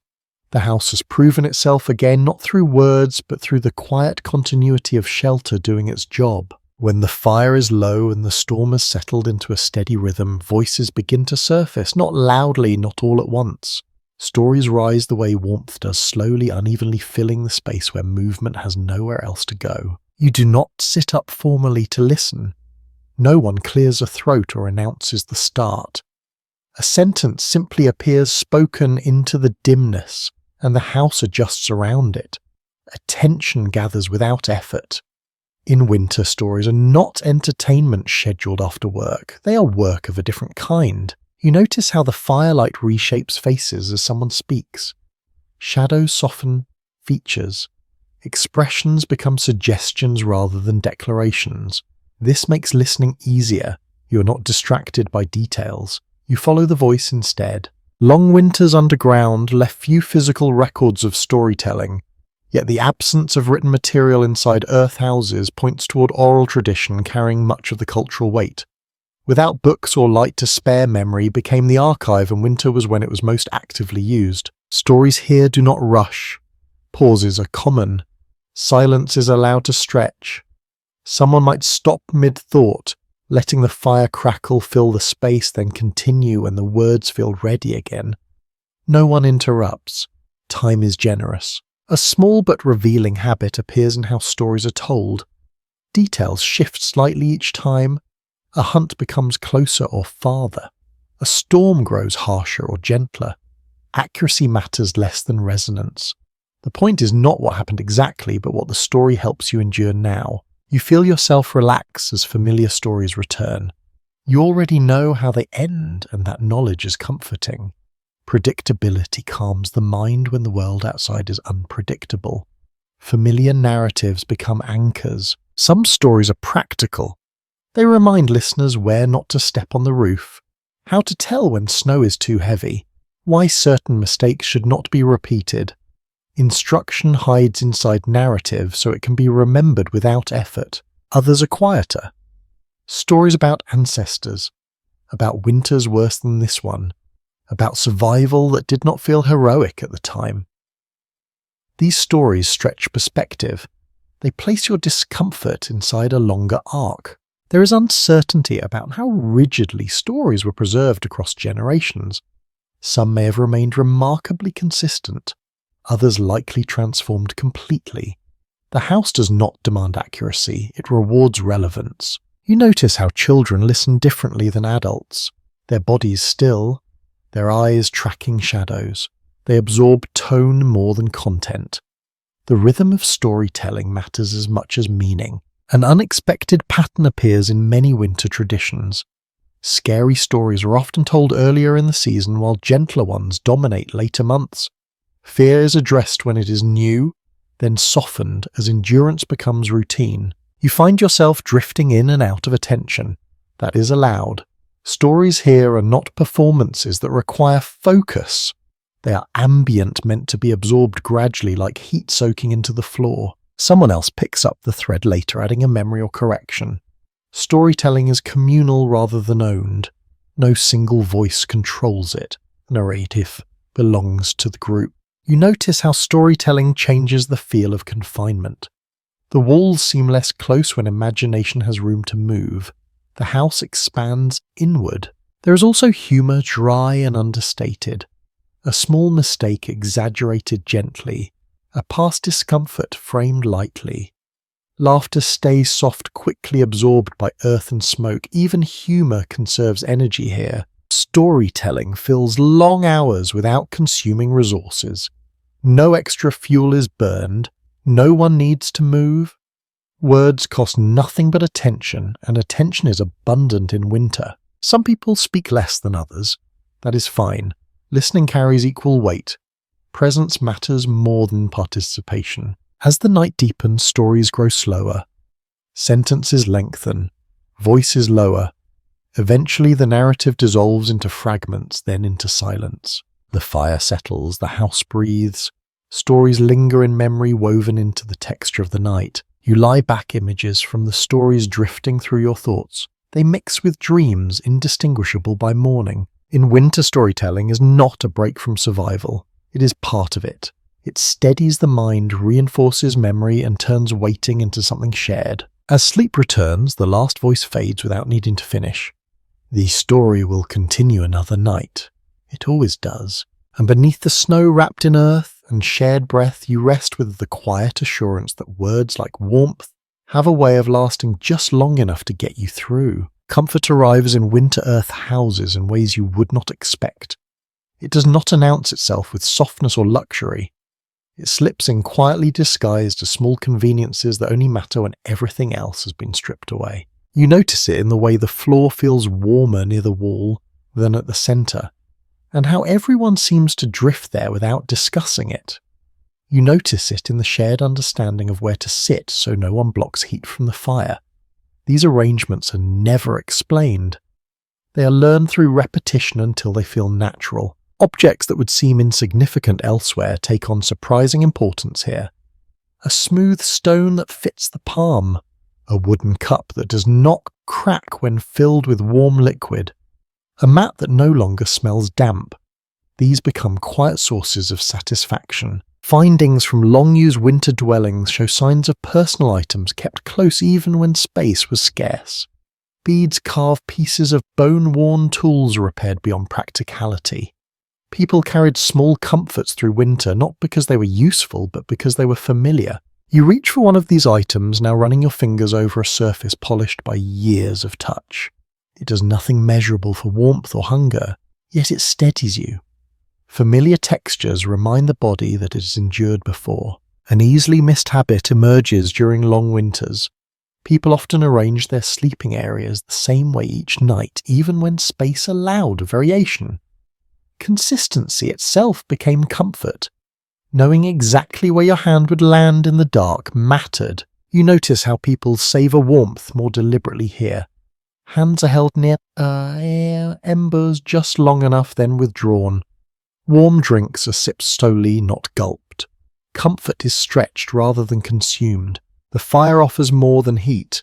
Its light softens edges, rounds its corners, and hides imperfections. In this glow, the house looks gentler than it does in daylight. Shadows smooth rough walls. The space feels intentional rather than improvised. Some observers suggest that this reliance on subtle comfort reshaped expectations. People accustomed to earth houses often found surface dwellings harsh in comparison even when they were technically warmer. Exposure felt louder above ground. You lie back and feel the way bodies settle into shared positions, distributing warmth evenly. There is reassurance in this coordination. No one takes more than their share. Balance is maintained without negotiation. A curious behavior surfaces during extended confinement. People develop preferences for certain spots near the fire, not because they are objectively better, but because they feel right. These attachments are respected quietly. Comfort includes emotional familiarity. You listen to the quiet sounds again. The low crackle of embers, the soft exhale of breath, the faint shift of someone adjusting a blanket. These sounds become comforting in themselves, signaling normalcy. It becomes clear that comfort here is not about eliminating discomfort. Cold still exists, damp still lingers. Space remains tight. Comfort arises from knowing what to expect and how to respond. There is no agreement on whether people consciously recognize these comforts or simply lived them. Likely they noticed only when something was missing. Comfort is often invisible until disrupted. You realize how modern comfort depends on abundance. Here, comfort depends on awareness. Attention replaces excess. As the night deepens, again, you take satisfaction in small things. Your hands are warm enough, your stomach is steady. The fire is predictable, the walls are holding. These comforts do not feel dramatic, but they accumulate. They make long winters bearable with unpromising ease. You settle into sleep with these quiet reassurances layered around you. Nothing has changed dramatically since yesterday. That itself is comfort. Above, snow continues to fall. Below, warmth persists in small, dependable ways. And as you drift off once more, you understand that survival in an earth house is not sustained by grand solutions, but by a collection of modest comforts noticed only by those who live long enough to appreciate them. Mistakes in winter rarely arrive loudly. They slip in quietly disguised as small oversights that seem harmless at first. In an earth house, danger often grows from things that feel almost reasonable in the moment. You sense this when someone adds one more piece of fuel to the fire than usual. It feels justified. The night is colder. The wind sounds heavier, but the air thickens slightly, almost imperceptibly.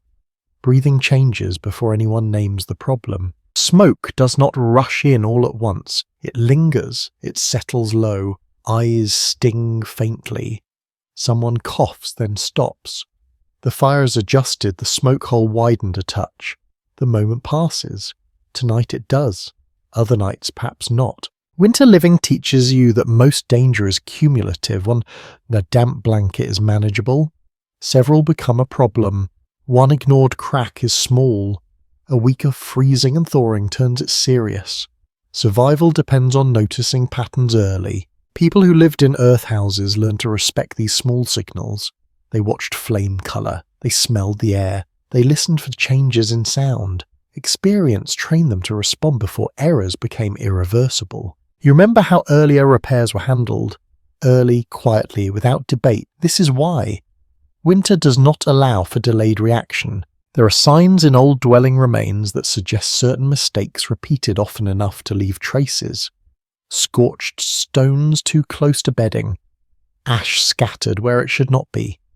These marks tell stories of nights when attention slipped. One easily missed error involves moisture. Wet clothing left too close to the fire dries unevenly. Fibres stiffen. A sleeve scorches while the rest remains cold. Someone reaches for it later and finds it ruined. Loss like this is not dramatic, but it reduces options. You notice how people avoid stepping carelessly. One stumble near the hearth can scatter embers. Floors are kept clear for this reason. Movement remains deliberate even when tired. Another quiet danger comes from exhaustion. Long nights, broken sleep, repeated storms, fatigue dulls judgment. Someone forgets to check the roof before rest. Snow accumulates silently. By morning, weight has shifted beams slightly out of alignment. Some houses show signs of gradual collapse rather than sudden failure. Layers pressed inward. Supports bent slowly. These patterns suggest that neglect, not catastrophe, often caused the most damage. You feel the seriousness of this now as you listen to the house. Everything sounds normal. That is reassuring, but it is not permission to stop paying attention. Winter rewards vigilance, not optimism. There are also social mistakes. Hoarding warmth, taking more than a fair share of space, speaking sharply when patience is thin. These errors strain cooperation, which is as vital as fire or food. You see how people correct each other without accusation. A blanket is nudged back into place. A portion is quietly redistributed. A look replaces a reprimand. Harmony is maintained through subtle correction rather than confrontation. Some mistakes come from good intentions, staying awake too long to tend the fire, venturing outside alone during heavy snow to save others the risk. These choices feel noble, but they carry danger. Winter does not reward heroics. It rewards consistency. You think about how children learn this. They are corrected gently, shown consequences without being frightened. Winter education happens through example more than warning. The house itself teaches as well. A draft reminds you to seal gaps. A cold patch on the floor signals thinning insulation. The structure communicates constantly if you listen. There is no record of how many mistakes went unnoticed until it was too late. Archaeology rarely captures near misses. It shows outcomes, not the countless small corrections that prevented them. You feel gratitude for those quiet interventions. The nights when someone woke just in time, the moments when an adjustment was made before fear took hold. As you settle back, you replay earlier decisions. Everything seems balanced again. The fire breathes evenly. Air feels clear. The roof sounds steady. This is not luck. It is attention rewarded. Winter does not forgive carelessness, but it does respond to care. Earth houses survive not because they are perfect, but because people remain engaged with them. You close your eyes knowing that safety tonight is the result of dozens of small choices made correctly. No single action stands out, that's the point. Mistakes will happen again, they always do, but so will corrections. And as the storm continues outside, you remain inside, aware that survival here depends less on strength or speed than on noticing the quiet moments when something begins to go wrong and responding before winter finishes the thought for you. By now, winter has settled into your bones, and with it comes a particular kind of longing. It is not dramatic, it does not ache sharply, yes. It rests quietly beneath everything else, a steady awareness that something beyond these walls still exists, waiting. Spring feels distant, almost theoretical, yet you think of it often. You notice this longing in small ways. Someone lingers near the entrance a little longer than necessary, listening for changes in the wind. Someone mentions daylight lasting just a bit longer than before, though no one can quite prove it. Hope slips in sideways, careful not to disappoint. The Earth House encourages patience, but it does not erase anticipation. Living underground makes the outside world feel paused rather than gone. You imagine the ground thawing inch by inch above you, even if it is weeks away from happening. People who live this way learn to recognize subtle seasonal shifts long before snow vanished. The quality of cold changes first. It becomes wetter, heavier. The air smells different, carrying hints of melt even when everything still looks frozen. You feel this shift yourself one morning when the floor feels slightly cooler near the wall, not from cold but from moisture beginning to move again. The earth is waking slowly. An interesting habit appears during this phase of winter. People begin checking stored supplies, more often not from fear but from planning. What will last until thaw? What should be saved? What can be used now without regret? Anticipation reshapes decision-making. You notice how conversations change. Stories turn toward future tasks, repairing tools, planning travel, talking about relatives not seen all winter. These discussions are tentative, as if speaking too confidently might delay their arrival. Some night impatience surfaces, a sigh held a second too long, a sharper tone than intended. Winter wears thin even on the most practiced endurance. The house absorbs this too, holding tension until it eases. You think about how the Earth House shapes this waiting. It keeps you safe, but it also hides signs of change. Without windows, you rely on memory and sensation rather than sight. This makes the approach of spring feel uncertain, stretched. Children sense the change differently. They grow restless. Play becomes more active. Questions about outside return. They test limits again, edging toward the entrance, asking when they can run freely. Their energy shifts before the weather does. You watch adults respond with patience learned through repetition. They do not promise dates. They acknowledge the feeling instead. Soon becomes when it becomes safe. Winter has taught them not to rush transitions. An overlooked detail appears in how people adjust routines at this stage. Fires are fed slightly less at night, not enough to risk cold but enough to test comfort. Fuel is conserved for the unpredictable weeks ahead. This is preparation disguised as optimism. The house itself begins to feel different. Dampness increases. The smell of earth grows stronger. Sounds change as melting snow settles. These cues accumulate, telling you that winter is no longer fully in control. You lie awake some nights, imagining light returning not in floods, but in increments. Longer mornings, shorter darkness. The thought is calming rather than exciting. After such confinement, gentleness feels right. There is no certainty about how long this phase lasts. Some years thaw arrives suddenly. Other years drag on teasing and retreating. Experience teaches flexibility. Hope is held loosely. You notice how people begin to stretch more often, testing limbs that have spent months curled inward. Movement grows bolder. Muscles remember tasks beyond survival. The longing for spring does not negate the gratitude for shelter. Both exist together. You appreciate the earth house even as you imagine leaving it behind for a while. Endurance and anticipation coexist. As the night settles again, you listen for sounds beyond the usual. Drips, shifts, subtle movements in the soil. The earth is changing, even if slowly. You rest with that knowledge, letting it soften the edges of waiting. Winter has not ended, but it has loosened its grip, and beneath the snow inside the house that has carried you this far, you allow yourself to look forward quietly, trusting that patience, like warmth, has a way of lasting until it is no longer needed. The thaw does not arrive all at once. It tests the edges, first slipping in quietly, retreating again, then returning with slightly more confidence. You feel it before you see anything change. The air grows heavier. The cold loses its sharpness. Moisture moves where it once stayed still. Inside the earth house, this shift is unmistakable. The walls smell richer, darker. The floor cools in uneven patches as meltwater travels through soil above. Drips appear where none existed before, not urgent but persistent enough to notice. You wake to new sounds. A slow, irregular tapping as snow softens and slides from the roof. A faint gurgle somewhere beyond the wall as ice releases its hold. These noises replace the muffled silence of deep winter. The house is waking with the land. People respond cautiously. No one celebrates yet. Thaw can be dangerous. Meltwater threatens roofs and walls.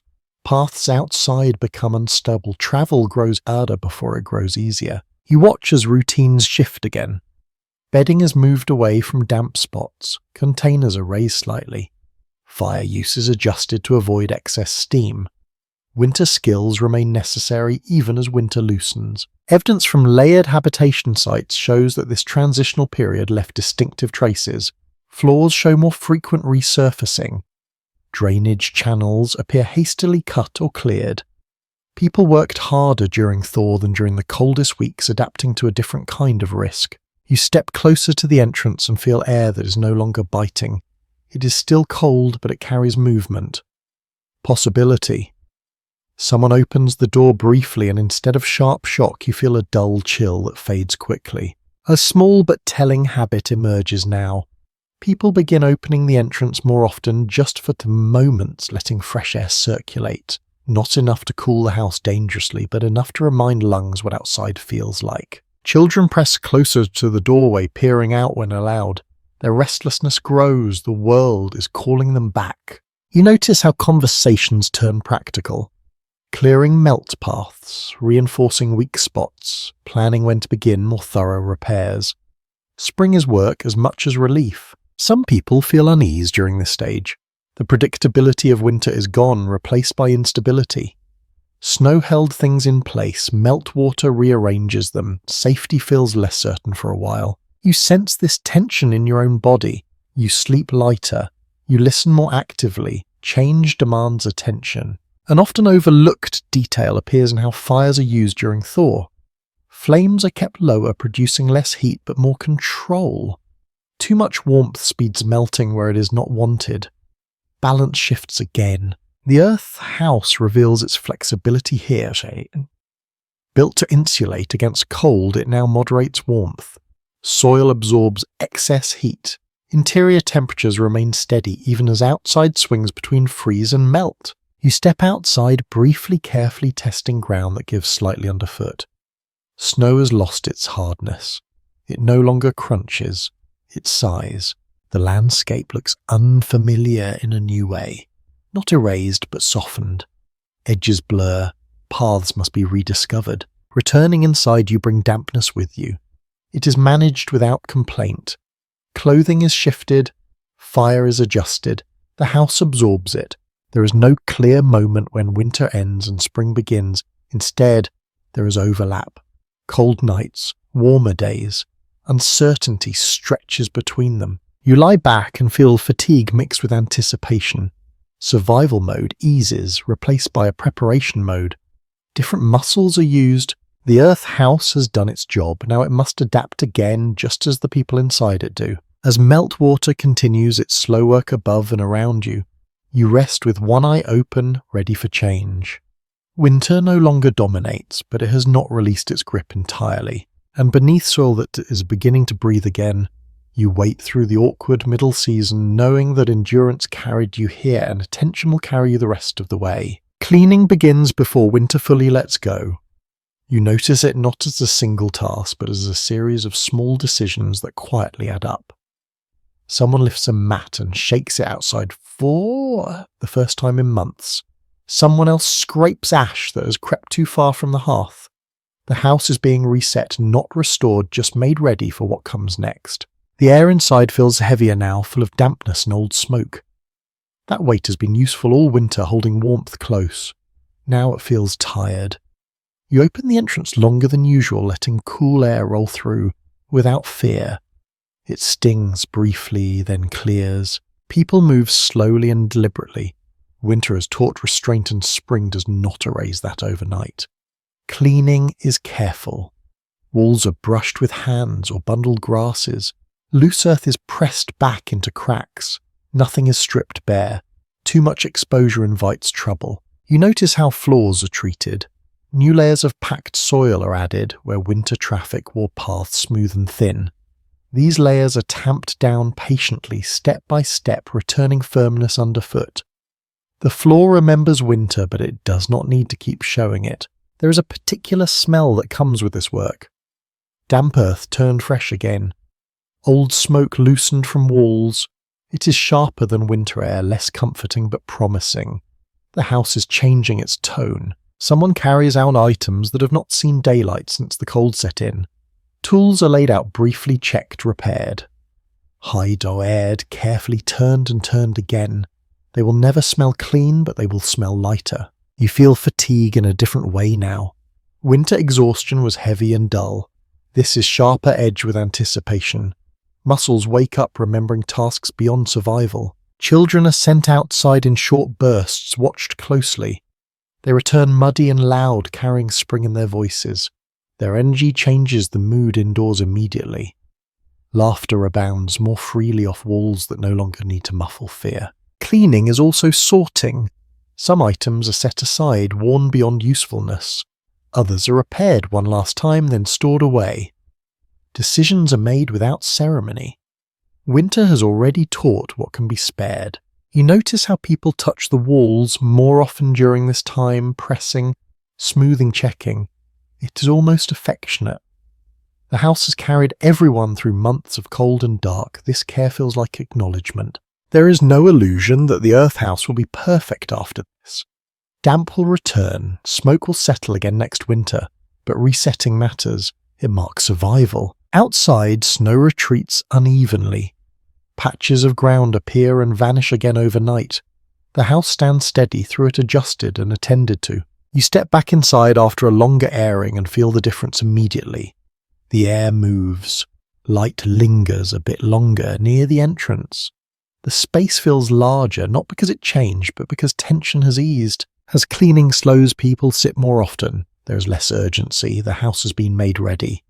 It can rest a little too. You run your hand along a wall and feel the familiar cool firmness beneath your palm. It has changed but not abandoned what it was, like you. Winter has left its marks but not its hold, and as evening settles, again softer now, you rest inside a house that has been swept, patched and aired just enough, knowing that this quiet reset is how survival turns into continuity, one careful season at a time. Once the house has been aired and settled, you begin to notice something unexpected. Some parts of this winter life feel strangely familiar, even from a modern perspective. Not comfortable in the same way, but recognizable. The comparison arrives quietly without you asking for it. You sit near the wall and feel the steady temperature that barely changes throughout the day. It reminds you of insulated rooms that hold warmth without constant adjustment. The earth house does this without switches or settings. It simply behaves according to how it was shaped. The silence stands out too. Thick walls dampen sound until the outside world feels far away. Modern homes chase this with layered materials and sealed windows. Here, silence is a natural byproduct of soil and depth. It does not isolate. It calms. You notice how the house encourages stillness. There is no pacing, no wandering from room to room. Everything you need is within reach. This focus feels oddly modern, like minimalism practiced out of necessity rather than taste. Heat is local here. You warm your hands near the fire rather than heating the entire space to the same level. This targeted warmth mirrors modern habits of wearing layers indoors, of using blankets instead of raising the thermostat. Efficiency emerges naturally when fuel is limited. The shared space feels familiar too. Open-plan living is praised today for connection and flexibility. In the earth house, openness exists because walls would waste warmth. Privacy is internal rather than architectural, something modern life often forgets. You think about how time is used. Without clocks pressing forward, days stretch and compress as needed. Tasks are done when they must be done. Rest happens when it is needed.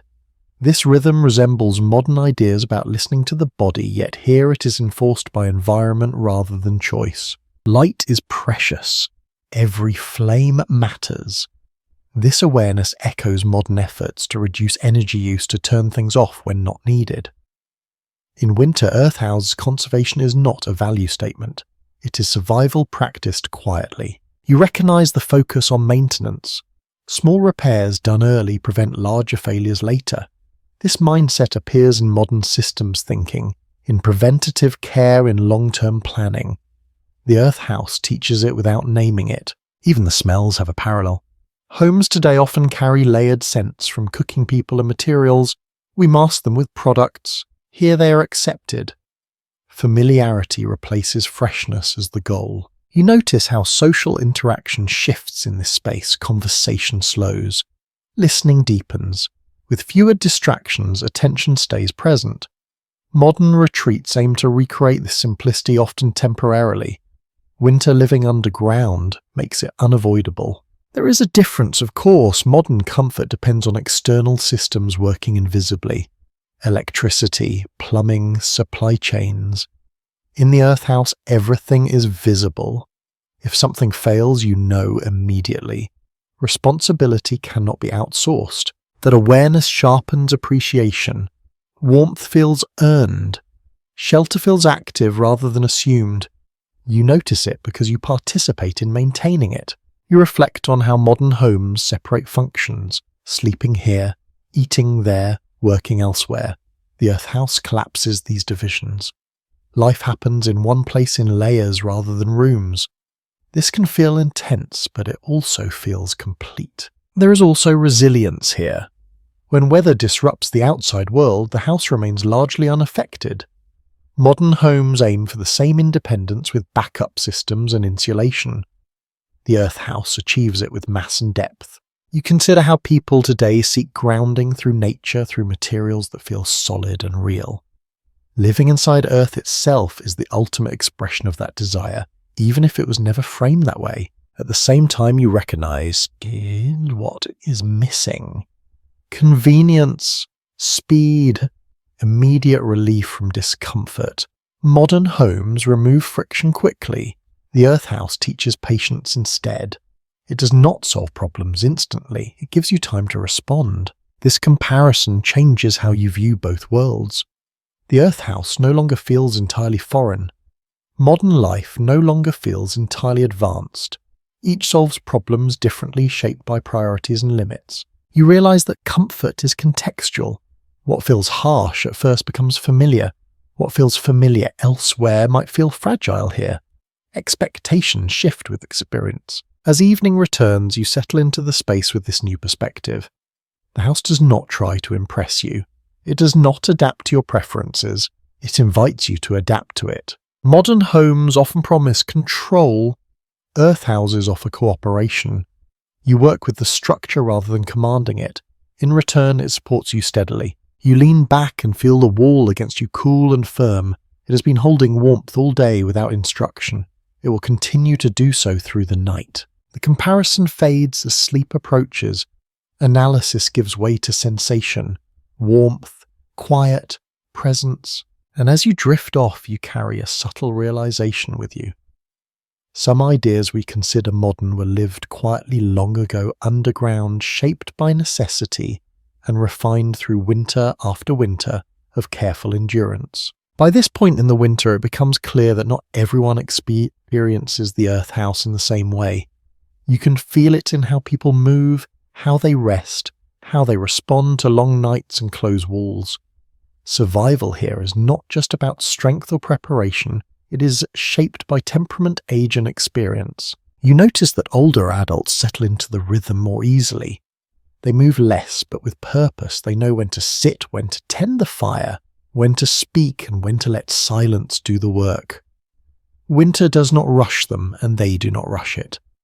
Their calm spreads through the space like warmth stored in the walls. Those who have lived through many winters carry a quiet confidence. They do not react sharply to new storms or unexpected drips. They have seen these things before. Experience smooths the edges of uncertainty. You find yourself watching them unconsciously, copying how they adjust clothing, how they position themselves for sleep, how they conserve energy without appearing idle. Younger adults respond differently. Some thrive on the structure winter provides. With fewer distractions, they focus on tasks, on helping, on maintaining the house. Purpose sharpens them. Others struggle more. Restlessness shows in pacing, in frequent trips to the entrance, in impatience that has nowhere to go. The house does not judge either response. It simply contains them. Children, as you have noticed, often adapt fastest. Their expectations are lighter. They accept the limits of the space and turn them into games. Where adults see confinement, children see boundaries that spark imagination. Their energy rises and falls in waves less tethered to thought. You also notice differences that seem tied to personality rather than age. Some people draw inward, becoming quieter and more reflective. Winter gives them permission to slow down without explanation. Others need interaction. They linger near conversation, near shared tasks, near the fire where voices gather. Both ways of being find room here, though not always comfortably. Bodies matter too. Those with more physical resilience tolerate cold and damp with fewer complaints. Those with injuries or lingering pain must manage discomfort more actively. You see them adjust, often stretching, repositioning, seeking warmth earlier. Care flows toward them, naturally shaped by observation rather than instruction. You become aware of your own tendencies. Maybe you are someone who settles easily into stillness, letting time stretch without resistance. Or maybe you feel the press of days more acutely, counting shifts in light and sound. Winter reveals these traits because there is nowhere to hide them. The earth house amplifies personality rather than flattening it. Without distraction, habits become visible. The way someone sighs when tired. The way another hums softly without realizing it. The way a third prefers to sit near the entrance, half turned toward the outside, even in deep cold. You notice how people who have endured hardship before seem less shaken by winter's demands. Prior struggle builds a kind of internal insulation. Those encountering such confinement for the first time may take longer to adjust. This does not mean they fail. It means adaptation is a process, not a switch. Certain skills matter more than others here. Patience outranks strength, observation outweighs speed. The ability to notice small changes and respond calmly becomes invaluable. People with these traits often become anchors for the group, even if they are not the loudest or strongest. You think about how winter selects quietly, not through dramatic tests, but through endurance. Those who can live with repetition, with uncertainty, with close quarters, tend to fare better. The earth house rewards steadiness more than brilliance. There is also an emotional aspect to thriving. Some people find meaning in maintenance, in knowing their actions keep everyone safe. Others find it in storytelling, in humour, in lifting spirits when darkness feels heavy. Different contributions matter at different times. You notice how the group adjusts around these differences. Tasks are shared according to ability rather than fairness. Someone who struggles with cold might handle food preparation. Someone restless might take on outside checks. Roles shift fluidly. guided by what works rather than what looks equal. You realize that thriving here is not about being comfortable all the time. It is about finding ways to be useful, connected, and grounded despite discomfort. The earth house does not remove hardship, it frames it. As winter begins to loosen its hold, these differences remain visible. Some people are eager to leave craving space and movement. Others feel a twinge of loss at the thought of dispersal. The house has shaped them for months. Leaving it is another adjustment. You feel gratitude for the way the space held everyone differently yet equally. It did not favour one type of person entirely. It required compromise, adaptation, and patience from all. As you settle back once more, you reflect on how survival here was never uniform. It was personal, shaped by who each person was when winter arrived and who they became while waiting it out. The earth house offered the same shelter to everyone, but what each person did with that shelter varied. Thriving was not a single path.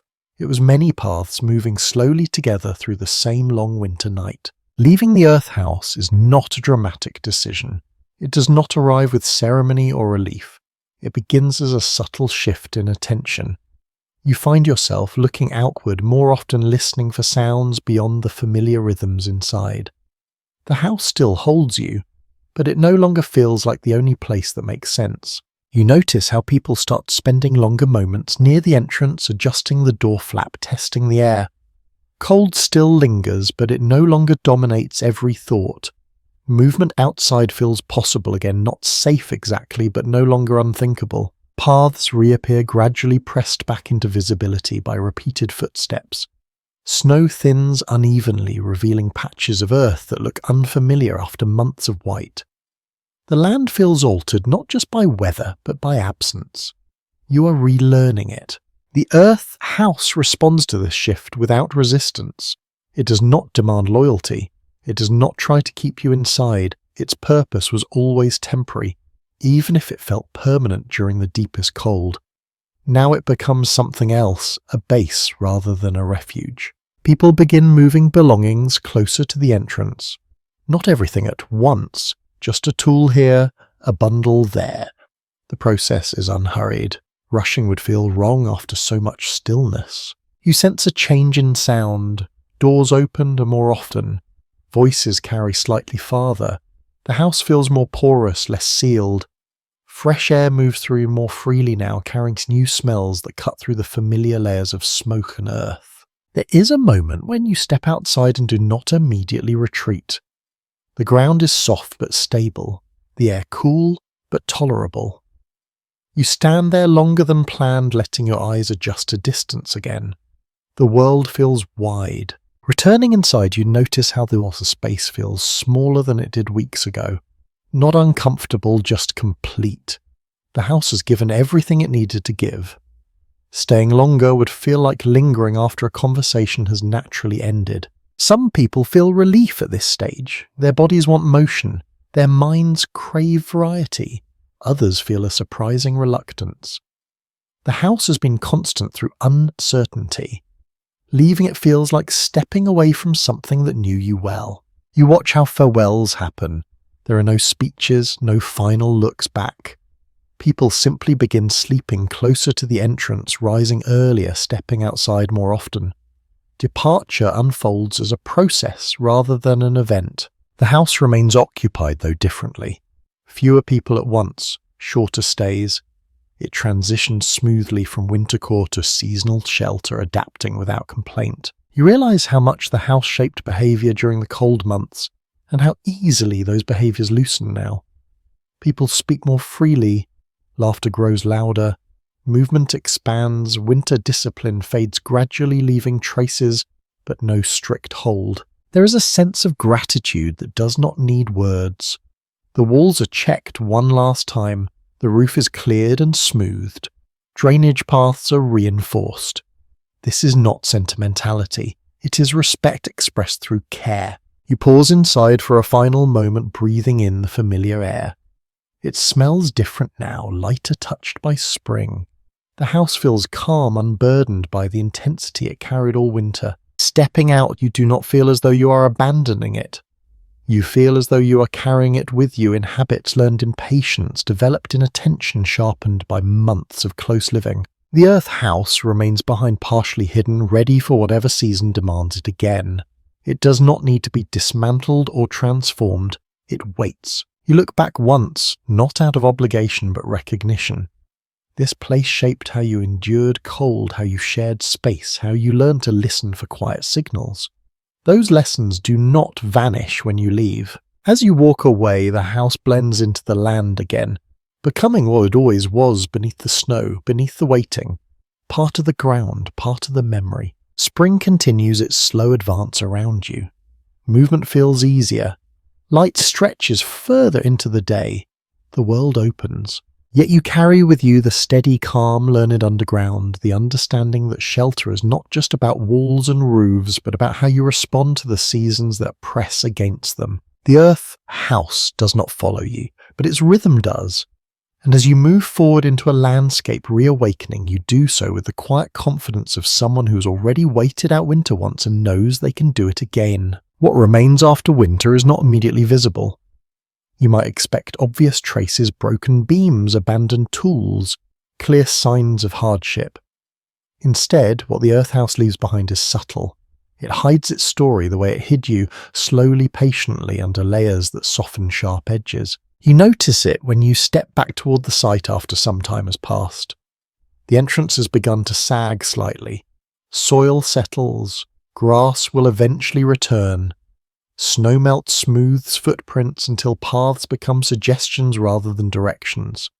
The house does not announce its past work, it absorbs it. When people eventually return to these places, sometimes generations later they find impressions rather than structures. Shallow depressions, darker soil where fire once burned, patterns in the earth that only make sense if you know what to look for. Winter living leaves ghosts that are easy to miss.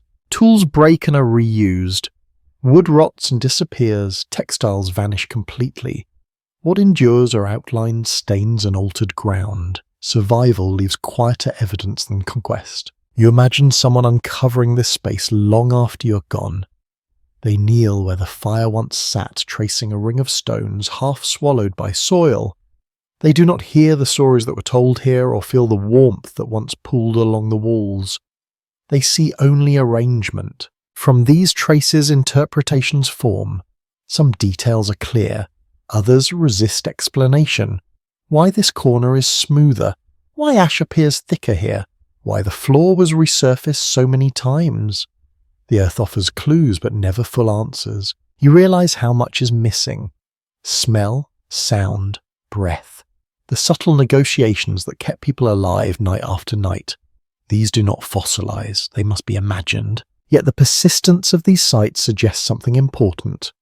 People returned again and again. They did not treat earth houses as experiments that failed. They treated them as solutions that worked long enough to be worth repeating. You think about how knowledge passed without being written. How children learned where to dig, how deep to go. How to shape walls so they would last through snow and thaw. This learning moved through hands and habit rather than instruction. Some details uncovered later might puzzle observers. Why an object was placed in a wall. Why a pit was reshaped instead of abandoned. Why repairs overlapped in uneven layers. These choices made sense in the moment even if they appear inefficient later. The earth's house itself becomes part of the landscape's memory. Soil composition changes, drainage patterns shift, vegetation responds. Long after the roof collapses, the ground remembers that something lived here. You notice how this mirrors human memory. Winter does not leave clear timelines, it leaves impressions.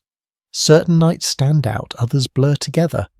What remains is a feeling of having endured rather than a detailed record of how. Standing near the site now, you feel how easily the house could be overlooked. Without knowing its story, you might walk past without noticing. Survival rarely leaves monuments. This humility feels appropriate. Earth houses were never meant to impress. They were meant to hold. When they are no longer needed, they return quietly to the ground. You reflect on how much of human history must be like this. Lives lived fully skillfully without leaving obvious traces. Warmth generated. Cold endured, care given, then covered. The absence of clear evidence does not mean absence of meaning. It means meaning was lived rather than displayed. As wind moves over the site grass bending where walls once stood, you sense continuity rather than loss. The land carries these stories whether or not anyone listens. You turn away knowing that what remains underground is not just soil and ash, but proof of adaptation repeated until it became tradition. The earth house is gone as a structure, but not as an idea. Its lesson persists quietly. Survival does not always demand innovation. Sometimes it asks for attention, patience, and a willingness to shape yourself to the world rather than the other way around. And as you walk on, leaving the faint depression behind you, understand that winter living underground was never about permanence. It was about lasting just long enough and leaving the ground ready to hold someone else when the cold returns again. You arrive at the end of winter without a clear moment of arrival. There is no line to cross, no signal that announces survival has been achieved. Instead, you notice it in your body, the way your shoulders sit lower, the way silence no longer feels heavy, the way you trust yourself to endure discomfort without needing to fight it. You step into the earth house one last time with a different awareness. What once felt enclosing now feels intimate. The walls that held back wind and fear have also shaped you quietly, teaching patience, attention, and restraint without ever demanding that you notice. You move through the space slowly, not because you must, but because speed no longer feels necessary. You touch the wall again, feeling its cool steadiness. It has not changed much. You have. The fire pit sits quiet now, cold stones holding the memory of heat rather than heat itself. You remember nights when it matters deeply, when its glow shaped sleep and thought. Now it rests its work complete for the season. You look at the entrance and think about how often you passed through it bent low, protecting warmth. Standing upright outside feels strange at first. The body remembers winter longer than the calendar does. The earth house never promised comfort in the modern sense.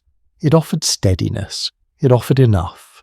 In doing so, it asked something in return: attention, cooperation, endurance.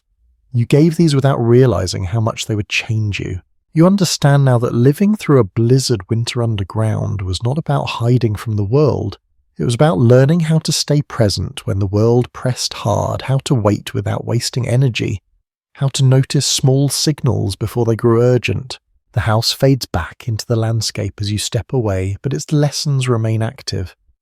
You carry them into open space, into light, into seasons that move faster and ask different things of you. Winter living taught you that survival does not always feel heroic. Often it feels quiet, repetitive, almost boring.